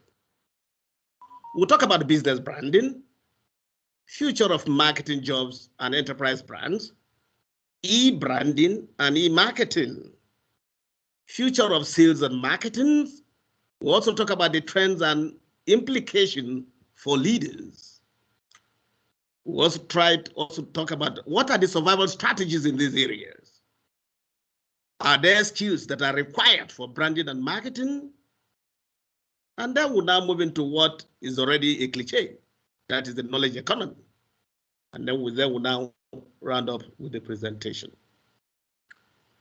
What is branding? I want to commend our professor there, the director of the center in Kano, because, and of course, also the Professor Atwa, for the way and manner they made their presentation. To start with Professor Atwa, his presentation was an element and the dimension of branding engagement. Branding is nothing but it's the way of identifying your own business. It is how your customers recognize and experience your business. A strong brand is more than just a logo. So in other words, when we are talking about branding, we're now talking about the distinctiveness, the variables, the uniqueness that your product or service is per, which is making a distinction between this other one and the other one. A strong brand is more than just a logo. It is reflected in everything from your customer service style, the staff uniforms, the business cards, and the premises for which your organizations operate. And of course, your marketing or advertising materials. So branding is inevitable. We cannot do anything without branding. And that's the more reason why the society that we're now talking about today, because of this kind of engagement, we're now trying to see the possibility of enhancing and reflecting on what branding is all about, because you cannot be taking everything wholly.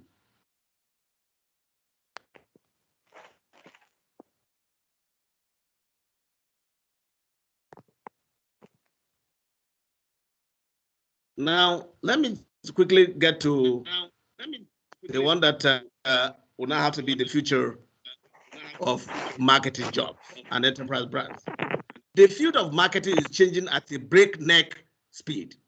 Whereas marketing jobs were once about developing creative ad slogans to appear on television or in newspaper ads, today it is a complex and technology-driven field where data analysis tools and sophisticated real-time understanding of audience behavior are expected norms. The era of where we now go out to produce whatever we want to sell without taking into cognizance of the needs and wants of the customers is long gone. What is marketing? Marketing is not selling. Selling is a situation whereby you are out to sell or push whatever you want to push for the people to take without them making having need for it. But in marketing, we're now talking about finding out the needs and wants of the customers, and you coming back to provide those needs and wants of the customer, which is going to be an outcome of your research. So the era of today's future of marketing is the one that has to have emphasis on finding out the needs and wants of the customer. And today's customers are very, very sophisticated and highly dynamic. And because they're highly dynamic, we have to try as much as we can to meet up with their needs. And because of that, they have so many attributes, so many behavioral, psychological, psychographic, as well as segments in the society that we need to take into consideration. Then why also the perspective on e-branding? E-branding is anything that appeals to brand's reputation on the internet. It is therefore the policy of a brand to promote it to online customers. You need to understand the era that we are all today is whereby people now shop online, people buying products online and even require for services. So all that we need to do is to see to the possibility of looking at this thing clearly and working towards getting it in that order. This branding, are there benefits to it? Why must we brand our products? Why can't I be selling my things wherever I am? No, because of some benefits that are indeed in the dimension of branding, so we cannot keep away from it. Branding enhances global reach. Branding enhances gain trust as well as faster results. When you brand your product, particularly because we're now talking about online engagement, so it allows for global reach and it allows brands to give a worldwide presence. There can be instances that target audience of the brand can be outside the country boundaries. But because your product is online or is on the web dimension, so people can now have access to it, you will be able to also gain trust and then faster result. Just because internet branding provides greater brand exposure, it also ensures and enhance faster response when it comes to acceptance.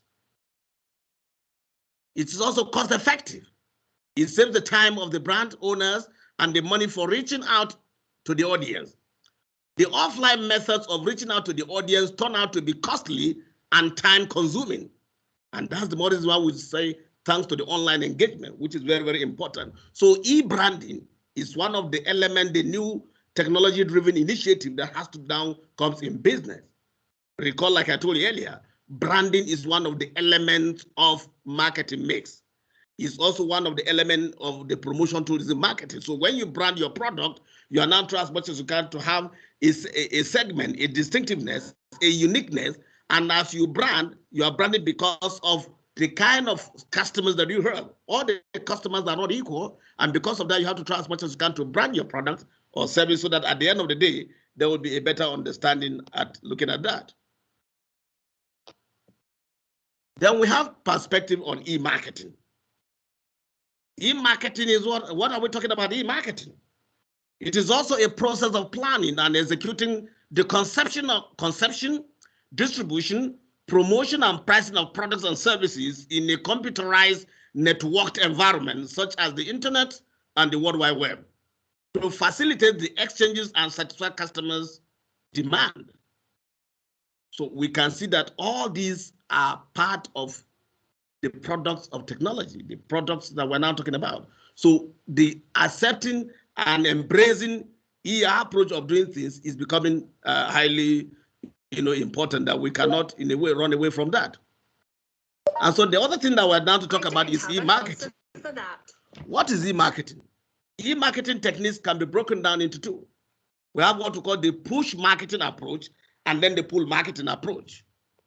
When we say push marketing, we're now talking about you embarking on the proactive approach at marketing your product. That is to say that you now try as much as you can to now go beyond or before the customers, whereby you now put your product and service information on the web so that the customer will be able to see, and then the shoppers will be able to now make requests for whatever they want. While the pull marketing is a passive technique by which online shoppers take the initiative by requesting for the specific information on the web. And so when you want to embark on e-marketing, you have to try also to look at it, whether you are adopting the push approach or the pull approach, depending on what you want to use in that aspect. Are there benefits to e-marketing? Of course, there are benefits to e-marketing. And like what Professor Atwa said, and then the prof from the UK, we need to also understand and appreciate e-marketing. E-marketing can offer more competitive prices than traditional marketing because e-marketing reduces cost by not having to maintain physical store space and by strategically placing distribution centers throughout the country. The internet is available 24/7, and because it's available, so we can now try as much as we can to put our products and our services virtually towards the benefits of what the customers can now get. Are there differences between e-marketing and e-branding? Yes, of course. But the most important thing is that e-marketing is designed to capture leads and sell products. The e-branding exists to build a relationship and engage customers. One thing we need to understand about branding is that there are segments, various segments that you want to appeal to. And so you want to try as much as you can to see how they now accept your product or your services or your ideas, and for the purpose of having sustainable relationship. In both cases, the end goal is to grow the customer base and maintain a healthy level of sales.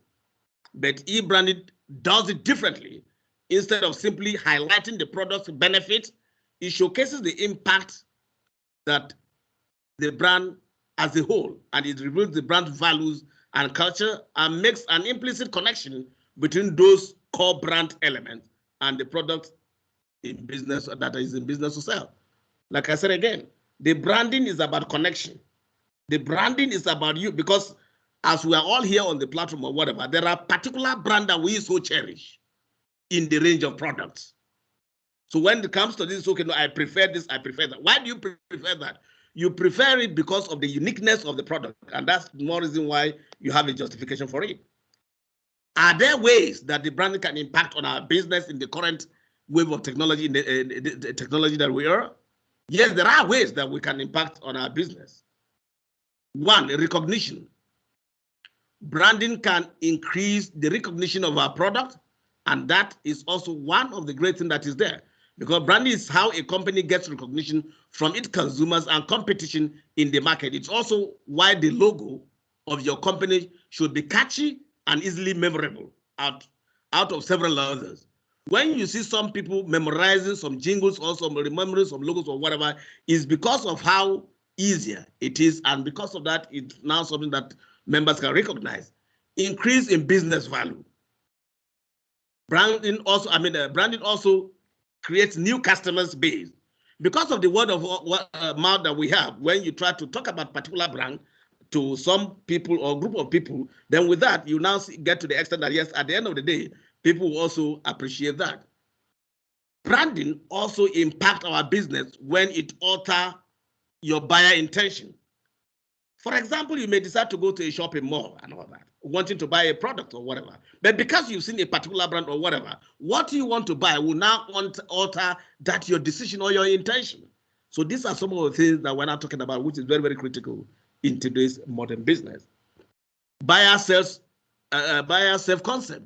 Every individual has a certain image of themselves in their mind. When they buy something, they will like the product to go with their self-concept. We're here on the platform. There are some people that will say, oh, I prefer so-so car. No, once it is not this brand, I don't need it.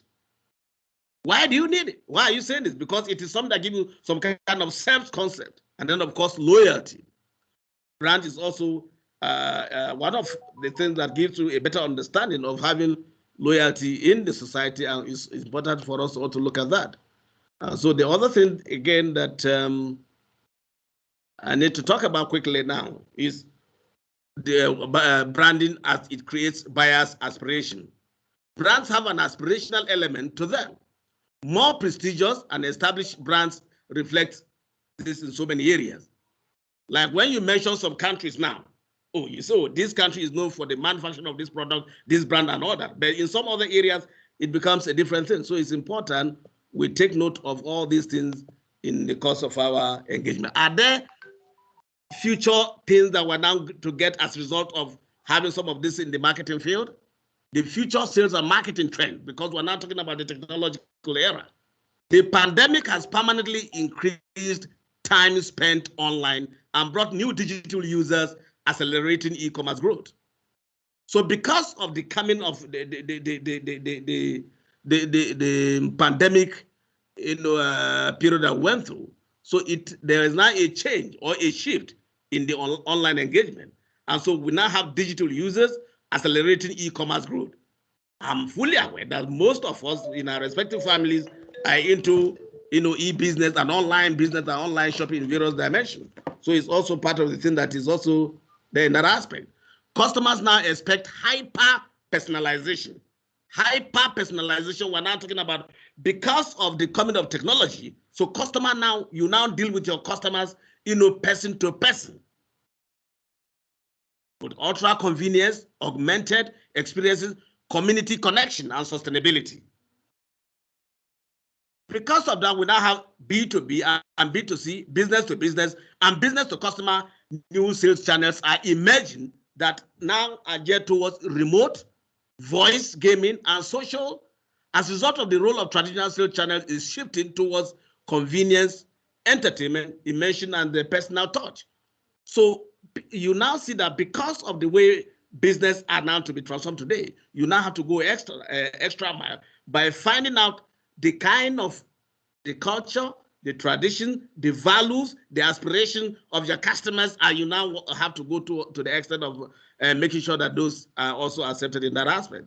At the same time, technological innovation, which is well as a result of artificial intelligence, and then we're talking about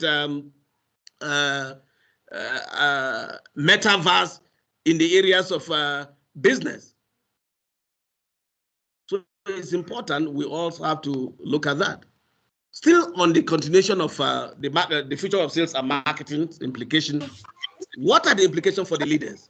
The leaders themselves have to now try as much as they can to have deep customer insight, demographic needs, context to develop and prioritize meaningful demand spaces. You need to optimize and personalize each micro moment of interaction. Whatever level that you are doing, you have to try as much as you can to personalize your engagement. Today's marketing is not about general. We're now talking about every individual is unique. And because every individual is unique, you have to try as much as you can to now do that and revisit your channel strategy and focus on the individual needs. Integrated experience across channels matching is also key. Reinvent traditional sales. Don't be shy about exploring new channels. Emphasize experimentation, understand value drivers, and focus on big opportunities.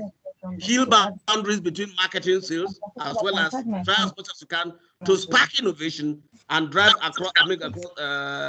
across channel sources. Combine data and tech capabilities to allow for a single customer view across teams and end-to-end engagement. Please, can you unmute yourself if you are not talking? We are hearing some background noise that is disturbing the presentation. Now, business survival strategy. business survival strategy help business to get through the rapid fluctuation of business cycle. You need to take the following steps in that area. We have what we call the non-growth strategy, which refers to strategy where there is no growth in earning. This does not necessarily mean no turnover. A company might pursue a non-growth strategy if it saw its non-economic objective as more important than its economic objective. That in this case, we'll now be talking about intangible benefit. Then the corrective strategies. A non-growth strategy certainly does not mean that the company can afford to be complacent. A considerable amount of management time should be devoted to consider action needed to correct its overall strategic structure and achieve the optimum that is important.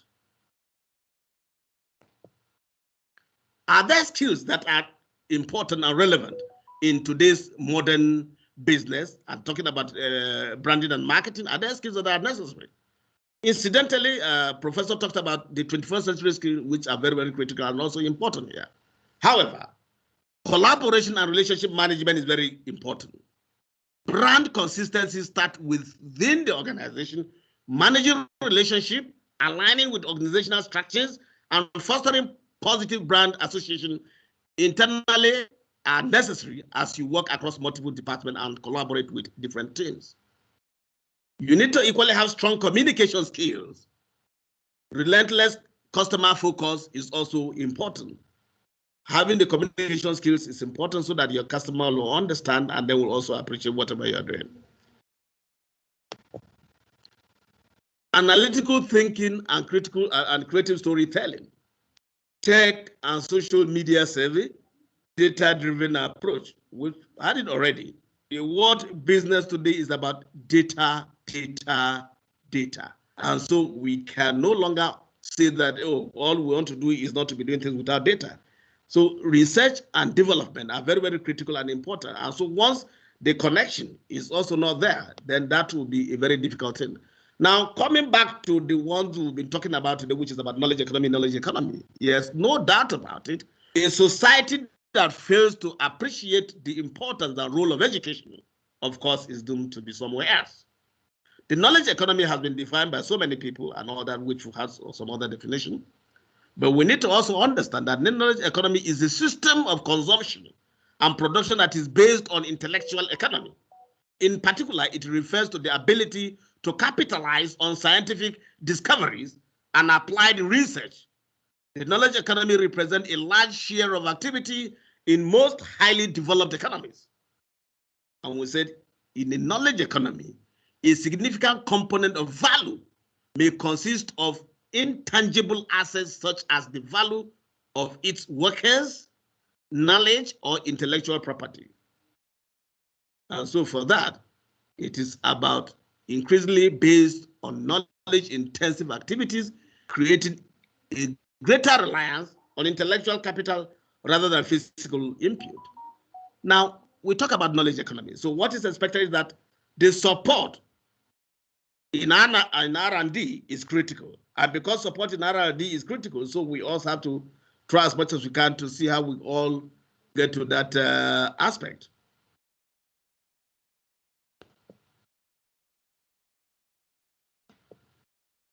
Understanding the knowledge economy. The knowledge economy is a system of consumption, like I told you earlier. And because of that, we need not to say much about. Let me quickly get to this other one so that I will be fast. Are there characteristics of knowledge economy? Yes. Under knowledge economy, the whole information is knowledge and information key driver productivity, growth in high technology investment, and growth in knowledge, as well as knowledge is a non-finite resource. Growth demand as well as innovation is driven by both producers and users. For example, open source platforms are there. And then because of that, you can get customer feedback rather than top-down linear system. Because we are talking about knowledge economy, the knowledge economy is the situation whereby for whatever you have to do, the characters as well as the stakeholders that are there are very, very key and important. Under knowledge economy, that is where the adoption of the triple helix model or the quadruple helix model is very critical and important. And so by that, what we have to emphasize is to ensure that in each of the helix or in each of those sectors that are there, nothing takes place without the involvement of research. And once that is not also given, then that becomes a problem. We have series of some of these that are there. And so we want a situation whereby for whatever you have to do, for example, starting with the education, the establishment of any university or whatever should be based on the needs and wants of the sector in the area. You don't just establish a place simply because you want to establish on the basis of maybe some reasons and all that are personal or whatever. And so because of that, there must be connection. Like Prof talked about in our presentation, once you have our universities, the universities' activities are supposed to conduct research, and the research should be based on the needs and wants of the community.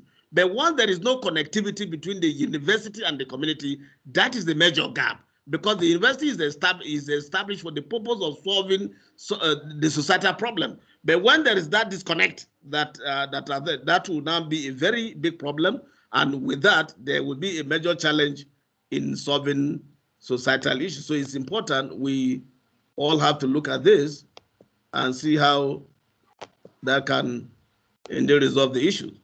And because of that, once you have knowledge economy like we're now talking about, so many things become very easy. Our business becomes more efficient, dynamic, and innovative.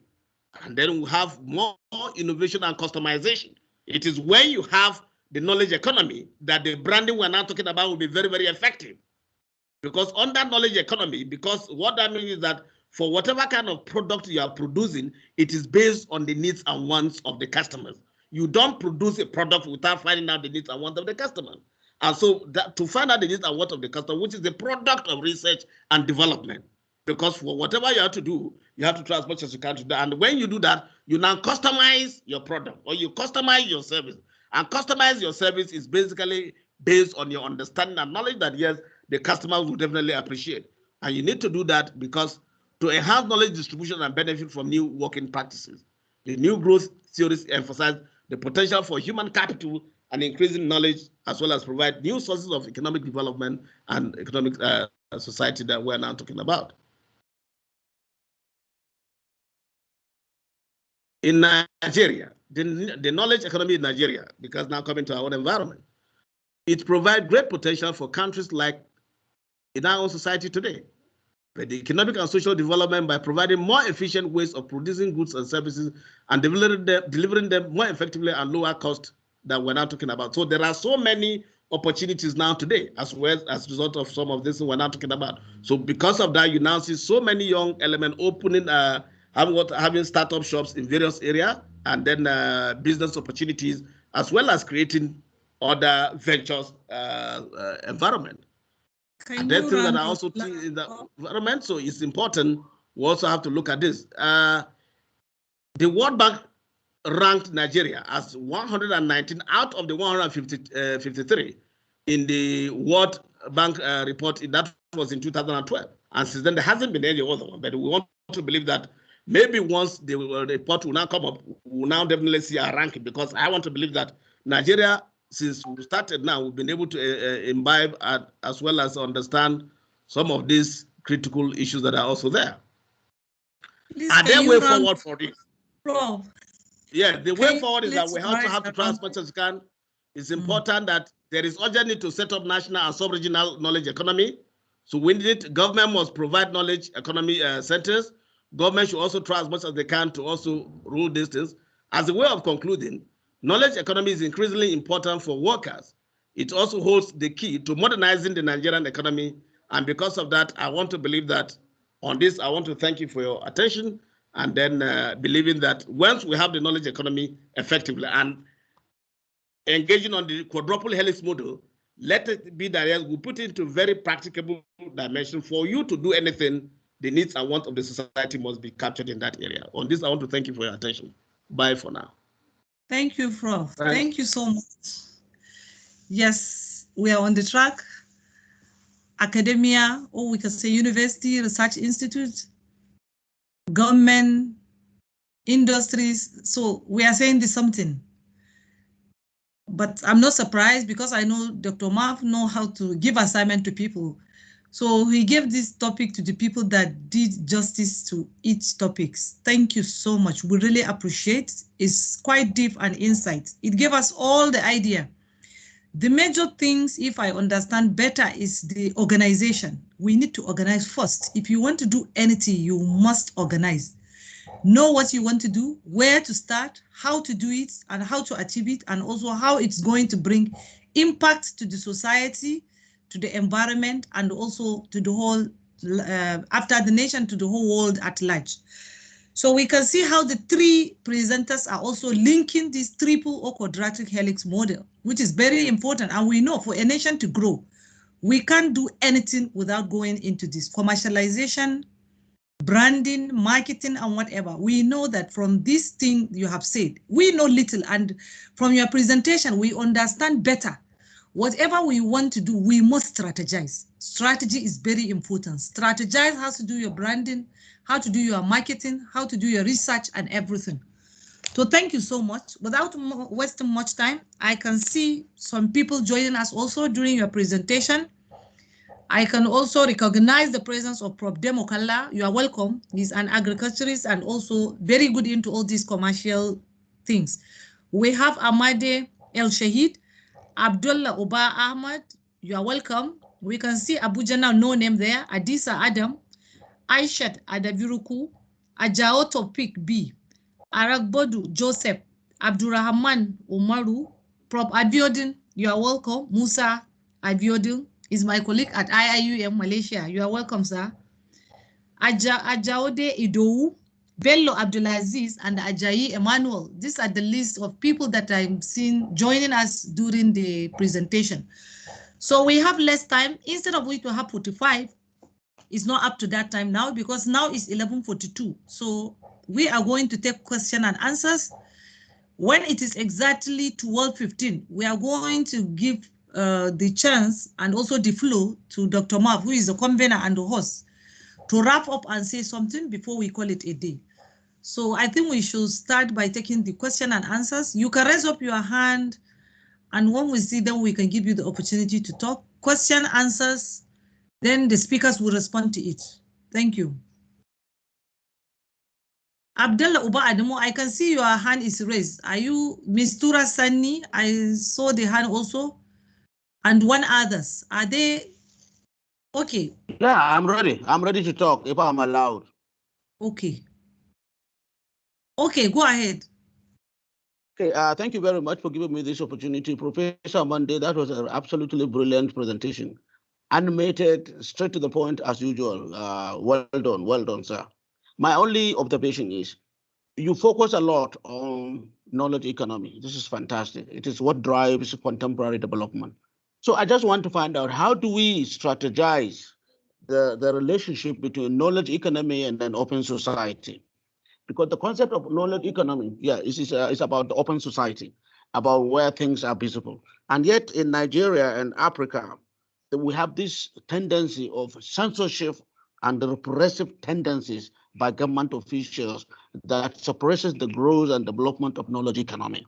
So what ways can we follow in order to convince both the government and public culture about the need for knowledge economy without censorship, that there shouldn't be any boundaries or barriers about the level and the significance of knowledge itself? How do we solve this conundrum of censorship and repressive tendencies of the knowledge economy? Thank you very much. Okay, thank you. So can we go to the next one, Mistura Sani?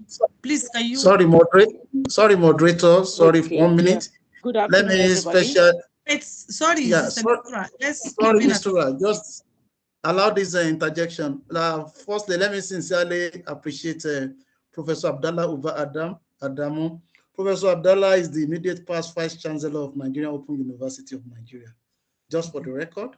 And we sincerely appreciate you for joining us. The moderator, what I will expect is that anybody that is asking a question, let them mention the presenter that is being directed to, so that the presenters will take note of them, and will know who is going to be answering what.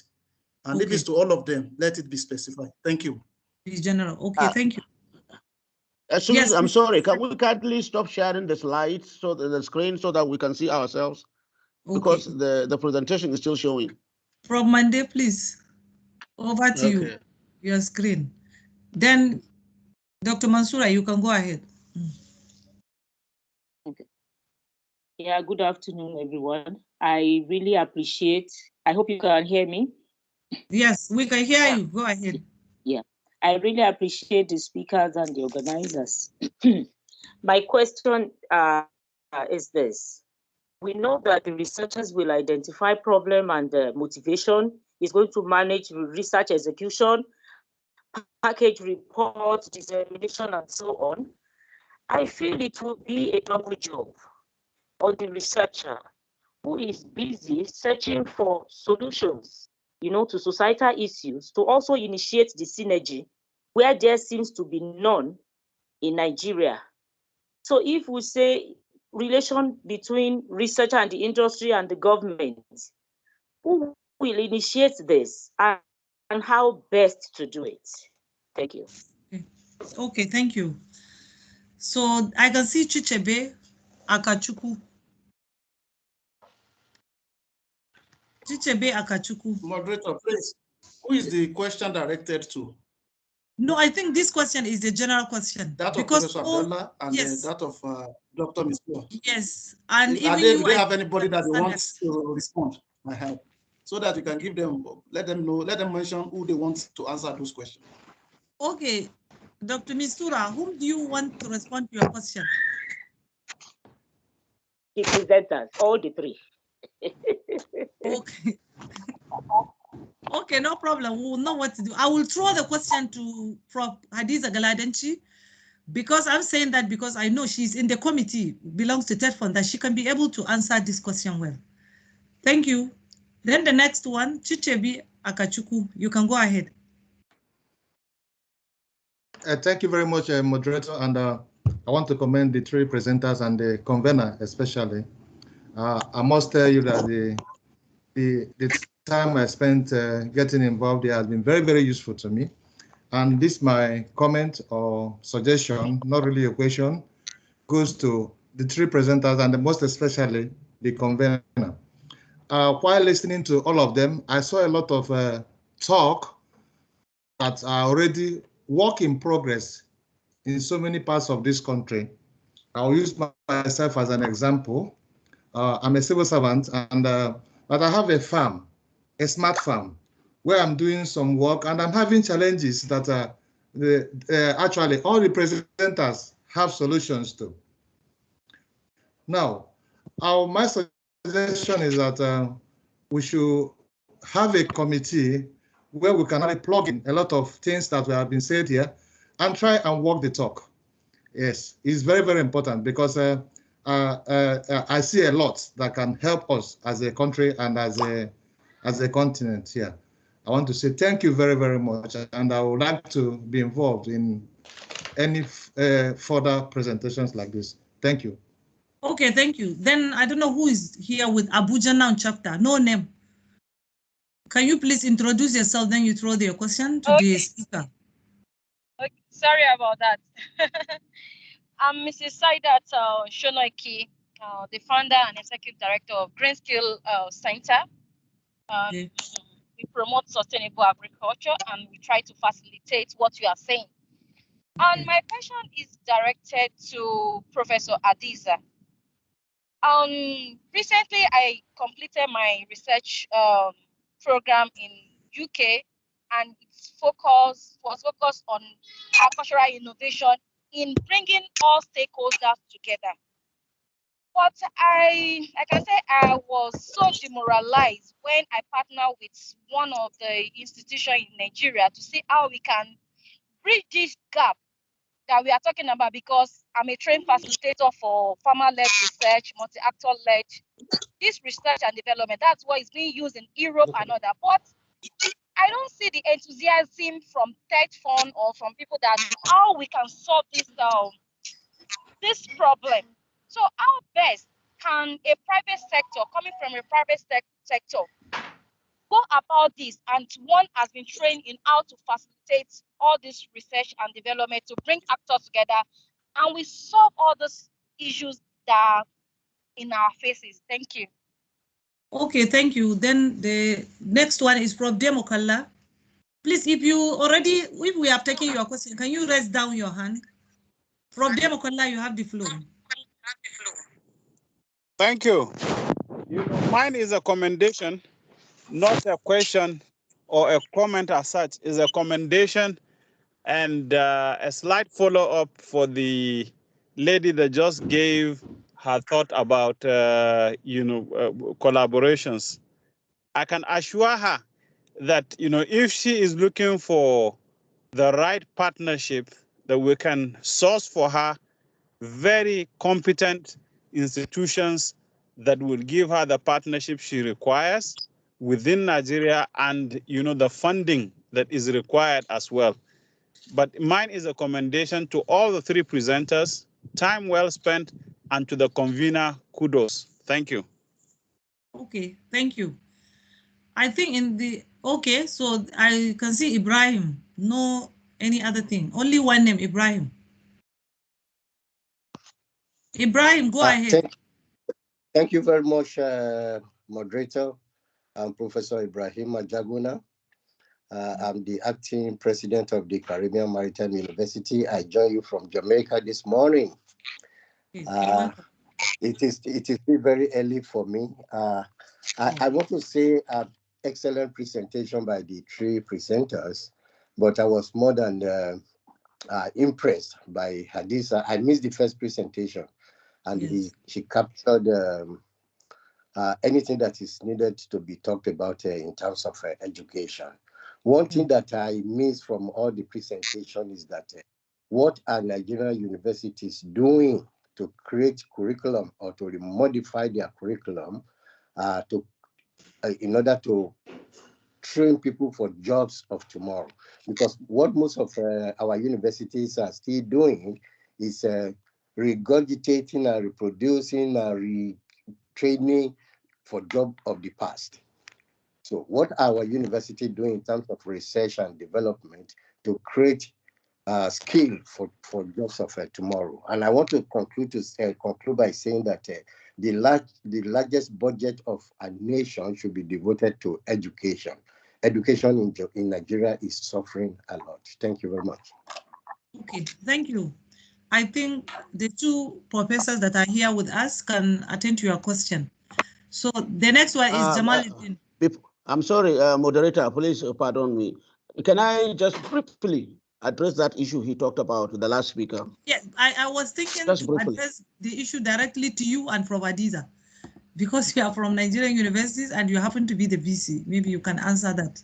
No, I was a VC, I can also join him later. I can join him on that too. All I want to point out is that the Nigerian university system has introduced entrepreneurship courses as compulsory at all levels. Yes. So this entrepreneurship component is what answers the question that he has been doing. We're no longer using a colonial curriculum, we're using a post-colonial curriculum, realizing that when students graduate from universities, they don't automatically get government jobs. So as a result of that, entrepreneurship education and directorate has been created in every Nigerian university in order to equip students with modern day skills so that they can be independent and self-sufficient when they graduate. Thank you. Then Jamaluddin, what is your question? I was going to add. Okay. I wanted to add too. Okay, Engineer Pro. Can you hear me? Yeah, we can hear you. Can you hear me? Hello? We can hear you, sir. Okay. I'm a former Vice Chancellor of a University of Uyo. I was there for 8 years. I also was a Vice Chancellor of Crescent University in Abeokuta. And I have foundation in engineering. I finished as the president of Academy of Engineering not too long ago. And I've been, of course, involved with the TED Fund. The issue of training people for the society is not just starting in Nigeria. I think we always listen to negative reports that our universities are not doing anything. It's unfortunate. I've been involved in the university system for 53 years. I joined the university in 1969, coming from the US, all my training in the US. And right from the beginning, we were doing things through ETF and others to see that our students, especially in engineering, are trained to be society conscious and also be able to deliver when they go to the field. Some of them had problems because we are not taking people with the correct background initially, but we are working on it. The negative thing we hear everywhere is as if all the curricula in Nigerian universities are obsolete. It's not true. I've been involved. They are not obsolete. We are making differences. They may not be fast enough, but let's look at this positive aspect that we are trying and that we'll continue to try. Entrepreneurship is being promoted everywhere. Some are not ready. People are still looking for civil service work. Many are just lazy. Those who are ready to work will work. All my own children, they are not working in the system. They are working for themselves. They are creating jobs. And I've trained many who are doing the same. I just thought I should bring this to the fore. Thank you very much. Yes, thank you, Prof. Thank you for the information. I think in addition to that, maybe the main issue that people are saying we are not doing that is because I think Nigeria is supposed to be among the countries that are in town accord, all these kind of things. So that is why now the COREN, that is Council of the Regulation of Engineering in Nigeria, is trying its best to make sure that Nigeria also is registered with these bodies, national bodies, so that when they are given the record, they will recognize Nigeria as this workshop that is giving the seminar on outcome-based education, and which is going to help Nigeria a lot. So very soon we are going to have that registration, and Nigeria will be among the country that are having that outcome-based education. Thank you so much. So the next one, please, can you unmute yourself? The background noise is really interrupting. Okay. So I think in the absence of any question again, we can go back to the speakers so that they can respond to what. I would like. Sorry, Jamaldin, can you give your question before going to the Jamaldin? Sorry, ICT team, please kindly mute the person that is making noise on the background. That's somebody. Please, if you are not recognized to talk, kindly mute yourself respectively, please. Thank you very much. Jamal, okay, Jamaldin, can we go ahead and take your question? Are you ready? Yeah, I'm ready. Thank you very much.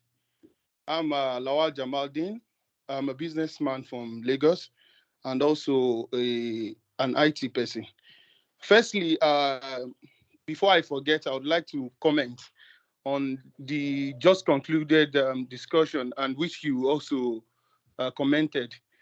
We really need to look at this issue of this curriculum being obsolete or not.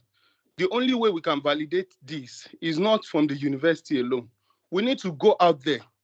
You need to talk to the HR people that are employing these young graduates. Let them give us validation. What are those requirements? These things should be introduced in the universities.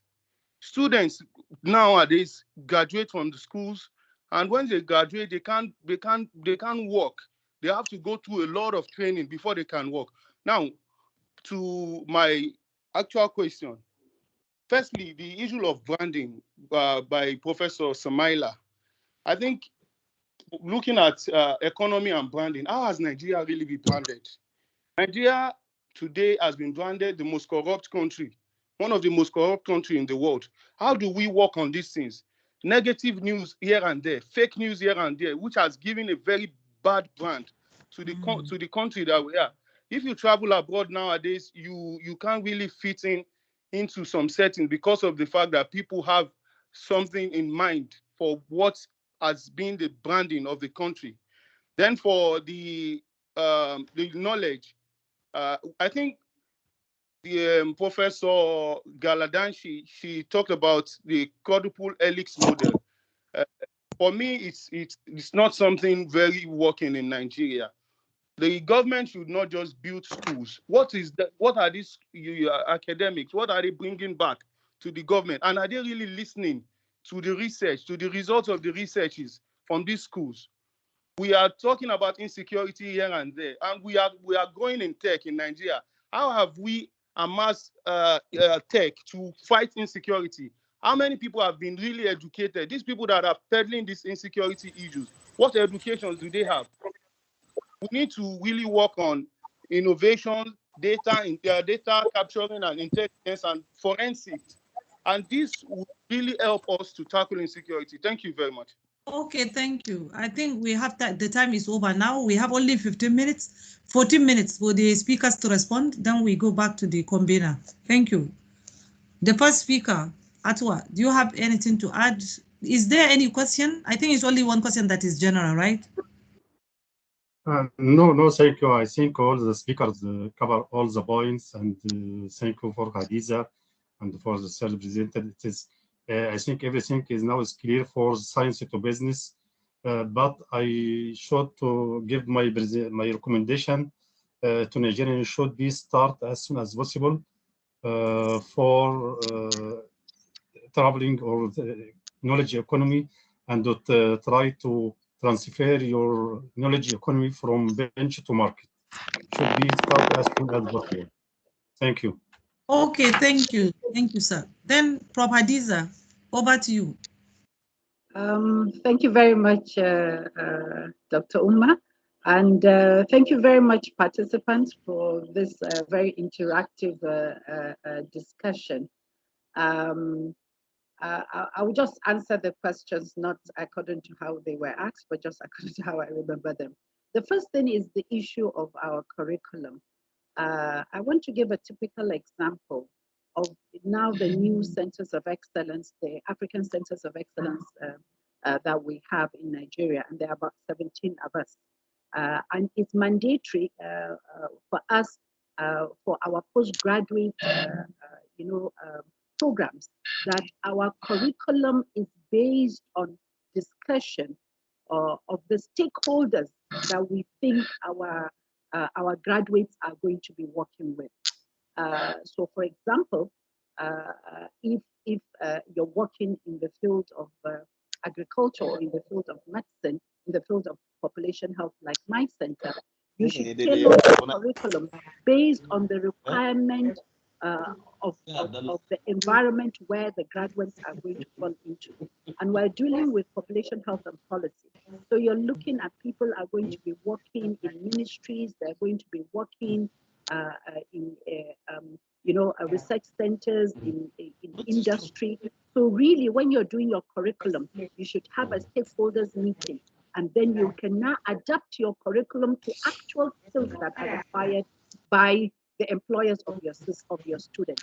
And at the end of the day, it's mandatory for our students to do 1 month internship while they are still, within the system, within the first year or the second year of their masters, or if they're PhD students, within their 3 years of PhD students.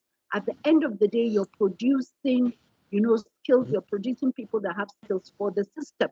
So the system, you need to know what the system requires, and therefore you need to adjust your curriculum. That's number one. And I think universities in Nigeria have started to do that, as well as the entrepreneurship that Professor Uba talked about, Professor Adamu talked about, and every university now has entrepreneurship, and it's mandatory for students, whether undergraduate or postgraduate, to go through the entrepreneurship curriculum so that they graduate with skills that they can be on their own. That's number one.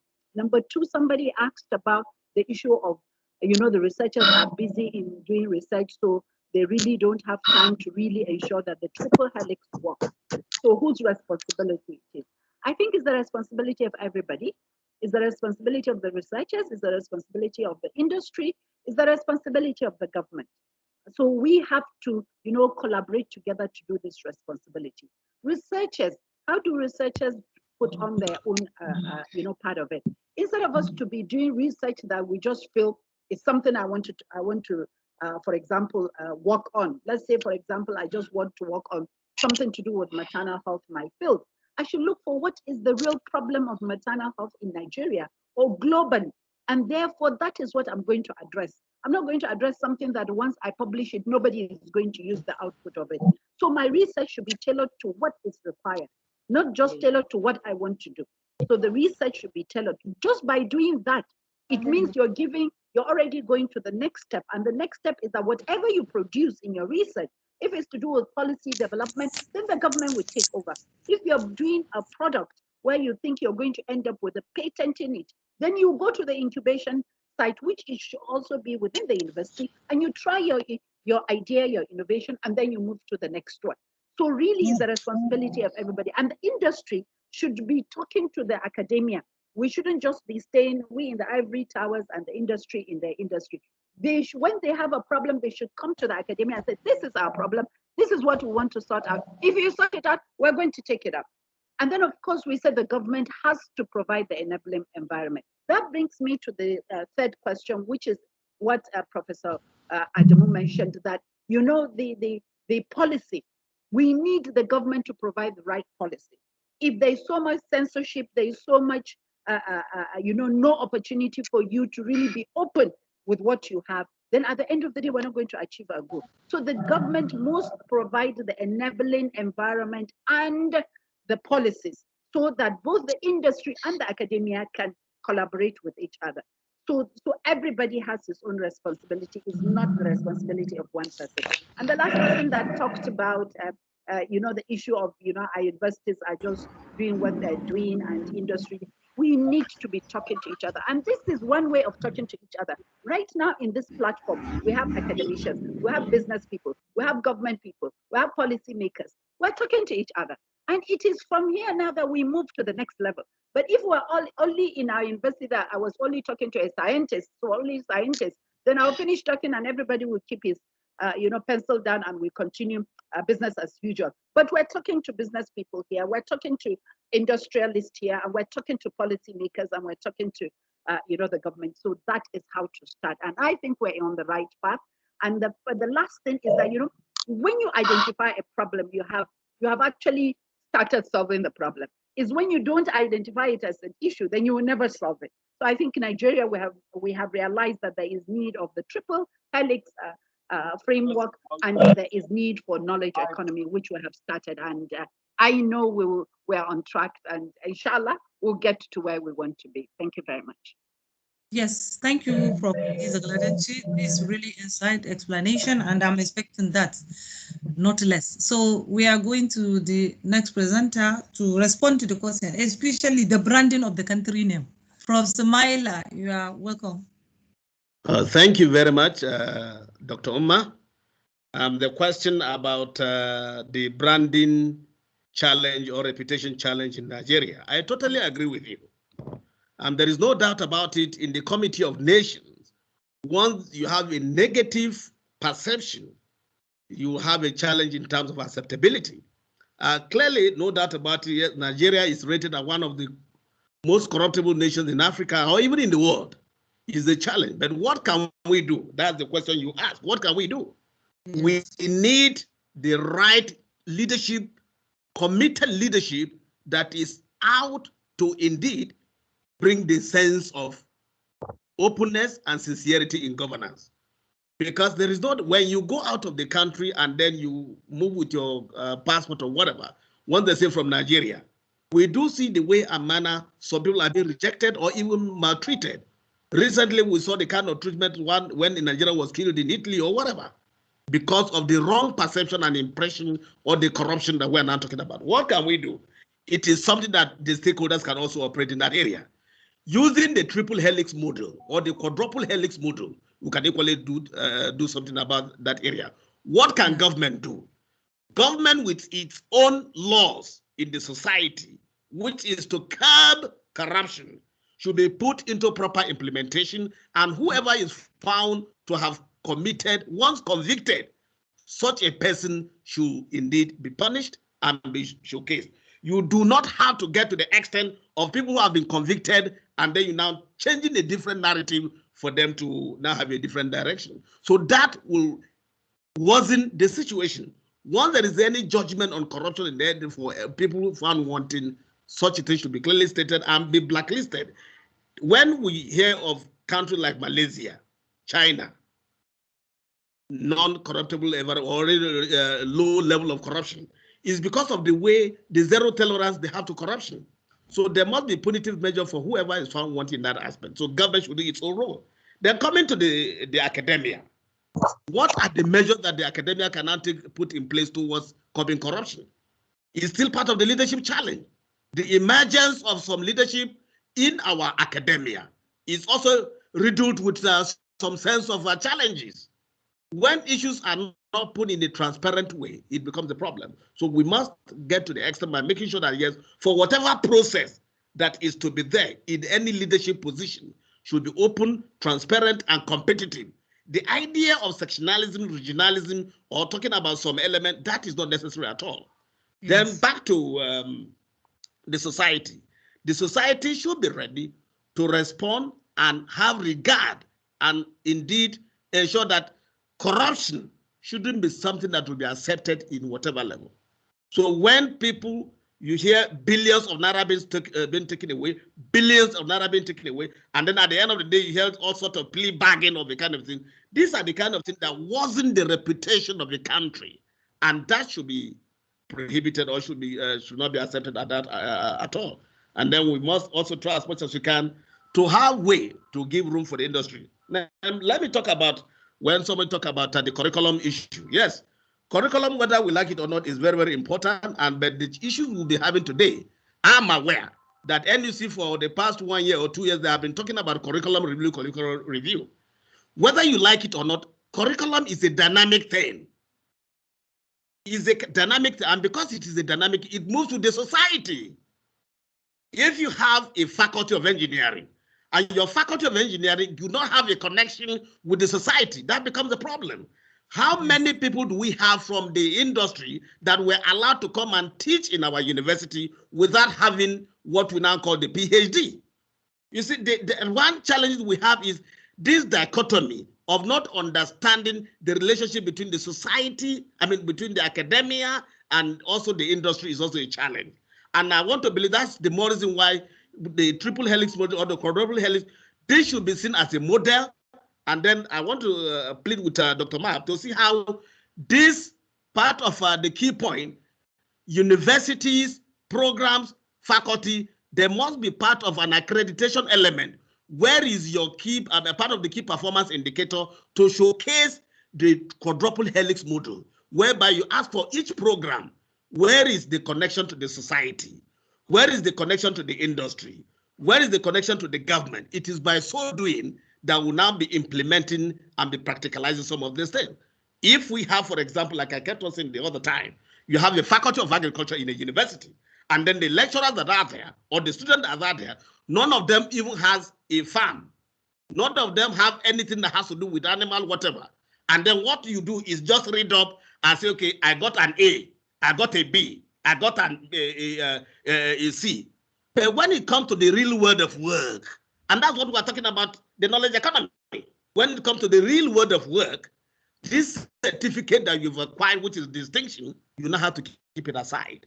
So unless and until we realize the need for this engagement to ensure so that if I'm a professor of mechanical engineering or whatever, or any discipline, I should be working towards ensuring that all the helix that has been mentioned, the connection and the engagement, having proper dimension is key.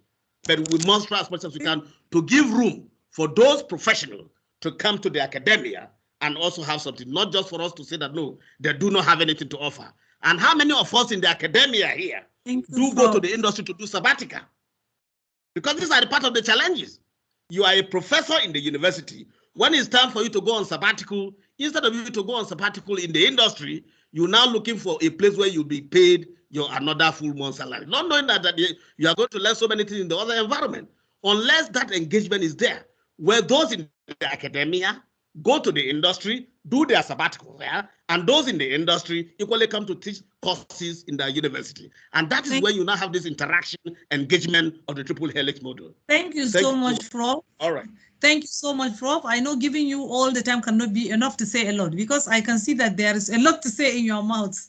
So thank you so much with all the idea that you have shared, and also to shed more light also. I think Nigerian government is making some moves.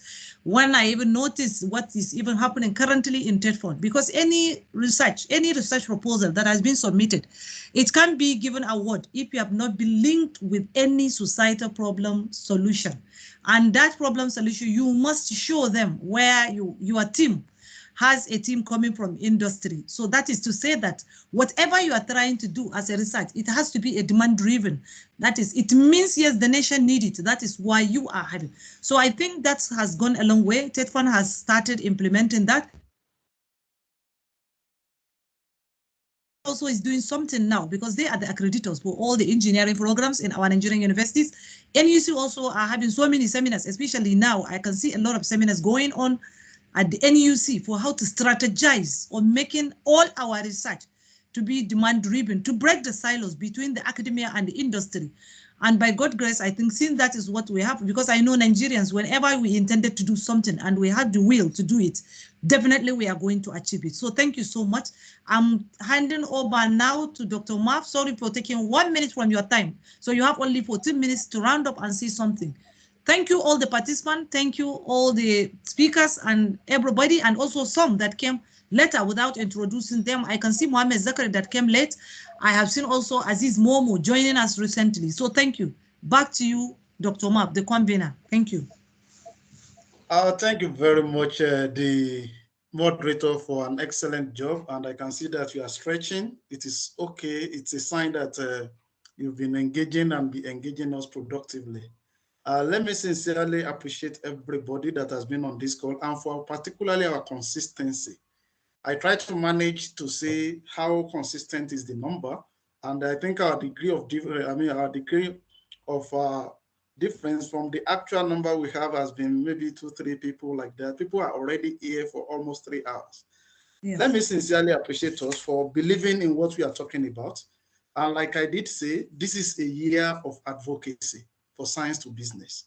And that is why we see everybody on this call as representative of institutions, not about themselves alone. They are actually more or less taking whatever we are doing to their institution and to make sure that this particular message is clearly sounded. So we see people here, not because it's only Professor Mande from Open University, we are seeing him as representing Open University.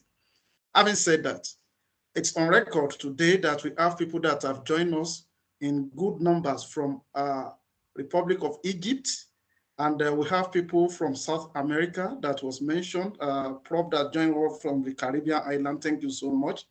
We have people from Europe that join us, Turkey and some other places. From the United States, we have people on the call. From the Middle East, that is Dubai, and some surrounding countries there. We have people from East Africa and the UK. So it is important for me to enlist all of this based on the best knowledge I have. And I can see our Nigerian ambassador to the Republic of Brazil, His Excellency, Mohamed Ahmad Makarifi, just joining us now. So telling us that what we are discussing essentially is a cross-cutting issue. Everybody that is pertinent about the development of Africa, the development of Nigeria will be interested. Thank you so much for believing and keeping faith with us every time. Like we said, for B2B, we have done 96 episodes. This was our experience. It was purely for the business people. Our understanding from that particular space, that is what we translate to what we see at the R&D outcome and see how we want to marry the two together. And that was what gave birth to S2B Nigeria. That is science to business now. Because we have a community of business and we have a community of researchers now. Can we marry them together so that we can actually fast track development? Having appreciate everybody, let me start by making my closing comment that our first presentation, essentially coming from Professor Atwa. Thank you so much for actually doing a wonderful job. I can't thank you enough.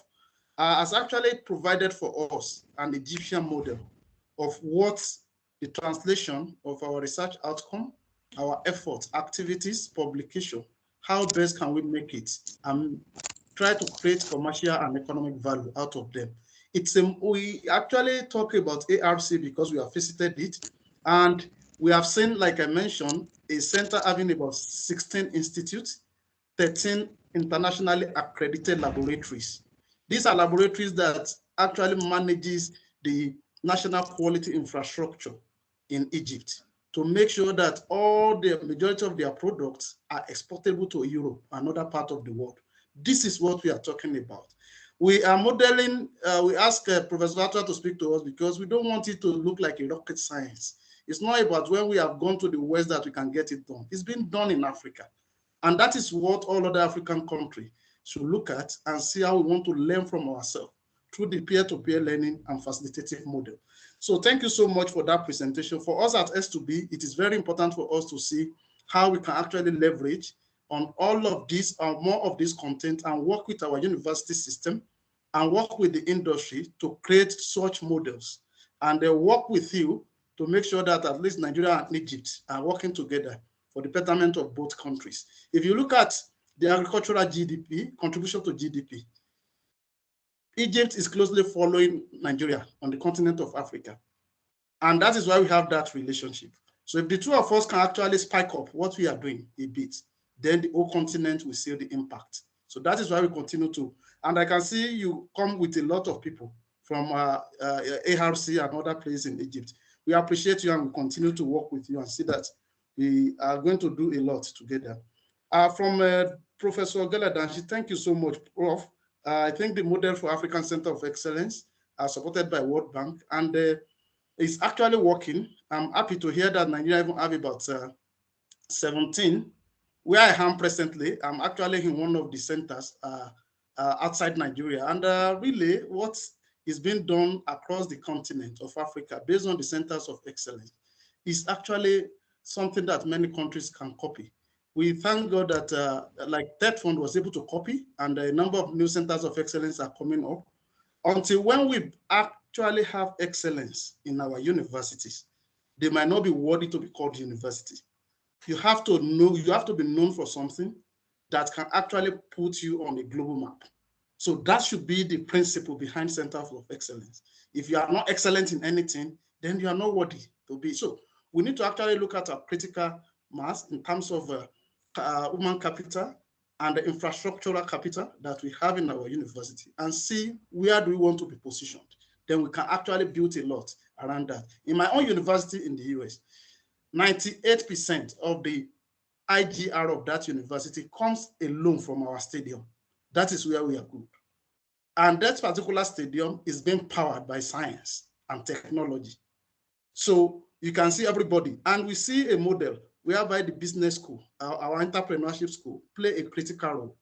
We know how many people have been produced, apart from having their certificates, and they actually qualify as top-notch sports players in the United States. So, I mean, that is just the model for that particular school. And then look at other American universities. Everybody has a peculiarity that is actually bringing a lot of resources. So in our area of medical research, like Professor Galandashi said, it is something that is worrisome, that 200 million people, both that is for the number of men and human beings that are in that country, over 200 million people. Then when you look at the number of livestock in Nigeria, it's almost 100 million. All put together, that's around 300 million. How can we say that particular economy is importing vaccine that is needed by both animal and man? So really, if we say they are not business opportunity, they are not prospect in science, then it's like we don't have the right knowledge. So investor today that is coming to that space, even if it is only to say it's only poultry vaccine. We've seen it in Egypt. More than 80–70% of the vaccine for their livestock is being produced right away inside Egypt. And when COVID came, it was the partnership between the health ministry in terms of human and veterinary, agricultural ministry that will work together to actually come up with their candidate vaccine in Egypt. So we need to see this model working. And let us see clearly that there are a lot of opportunity. How much has gone into the purchase of a COVID vaccine? Assuming we have this kind of discovery in Nigeria, how much will have been in the covers of Nigeria now? Ironically, some billions of naira were used to import COVID vaccine. Those billions of naira, if they have been channeled to the R&D of vaccine development in Nigeria, by now we will have our own candidate vaccine. And we saw the efforts of TechFund in that regard. And I want to commend what Professor Buguru did when he was there to actually come up with a consortium of 5 institutions. But beyond that, we are the highest level of people that, body, the PTF in the country, the CBN intervention, a lot of them, we don't see them being channeled to R&D that can lead to the production of vaccine. Remember, if we have the infrastructure to produce one vaccine, we can leverage on it for others. So that is the point. We should not be just a buying country. That is why in knowledge economy, it is knowledge intensive. It is what you can deliver. You don't just go and be consuming because you have population. You can't continue to be a consuming population. It is not going to be sustainable. So, and that is the point. From the medical perspective, Prof just mentioned vaccine. What of consumables in the medicals? What of, including the apron? People are, I said, what was it called? PPEs that were used that time, gloves. Many of these were imported. So, and we are going to be talking about no job. It's something that we got to fix as early as possible. And I said, I'm happy that we have a Professor Mande speaking to us, because if we have science going one side, smart agriculture, people are eating food, we have the health being fixed, and we are not being branded as a nation, it is going to be negative altogether.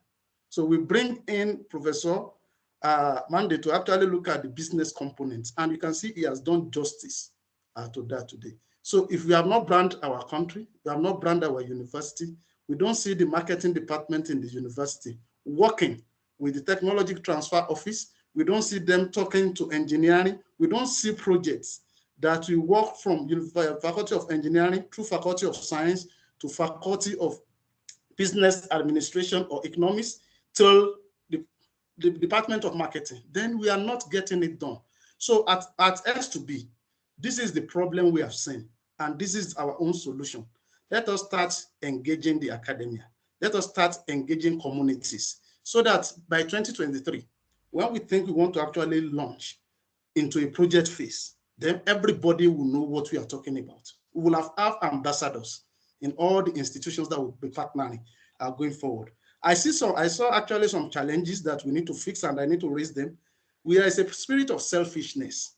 That is why when researchers are leading research, all what they are interested in is academic excellence or research excellence, not translation to product and service. So we need to look at any solution we want to be taken forward from the societal impact perspective, not because of our personal excellence going forward.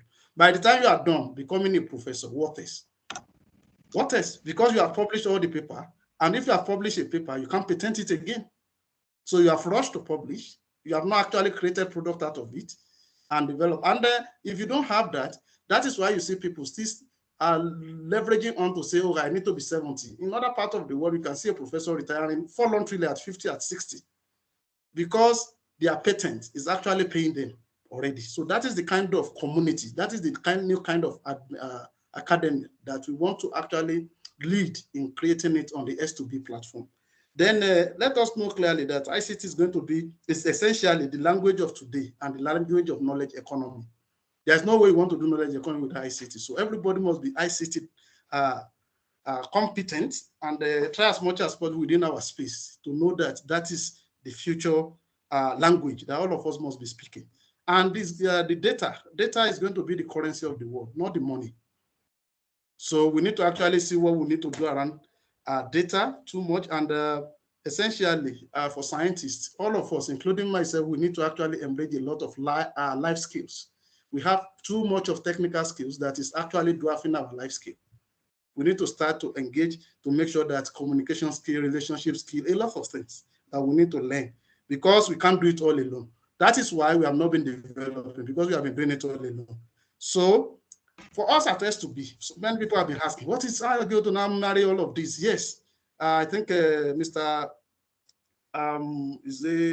One of our respondents actually talking about, so how do we move forward from here? We said this is an advocacy year. We are doing this to actually, because that's the first stage. Let people even be aware of what we are talking about. After this section, from anywhere you have gotten the invitation for this section, you can reach out to us. DM me what you want to say, direct me on WhatsApp. My WhatsApp is available. The number might not be available, but the WhatsApp is available anywhere in the world. So if there are issues you want us to take for, that is why we are raising all these issues. We believe we can't do it only.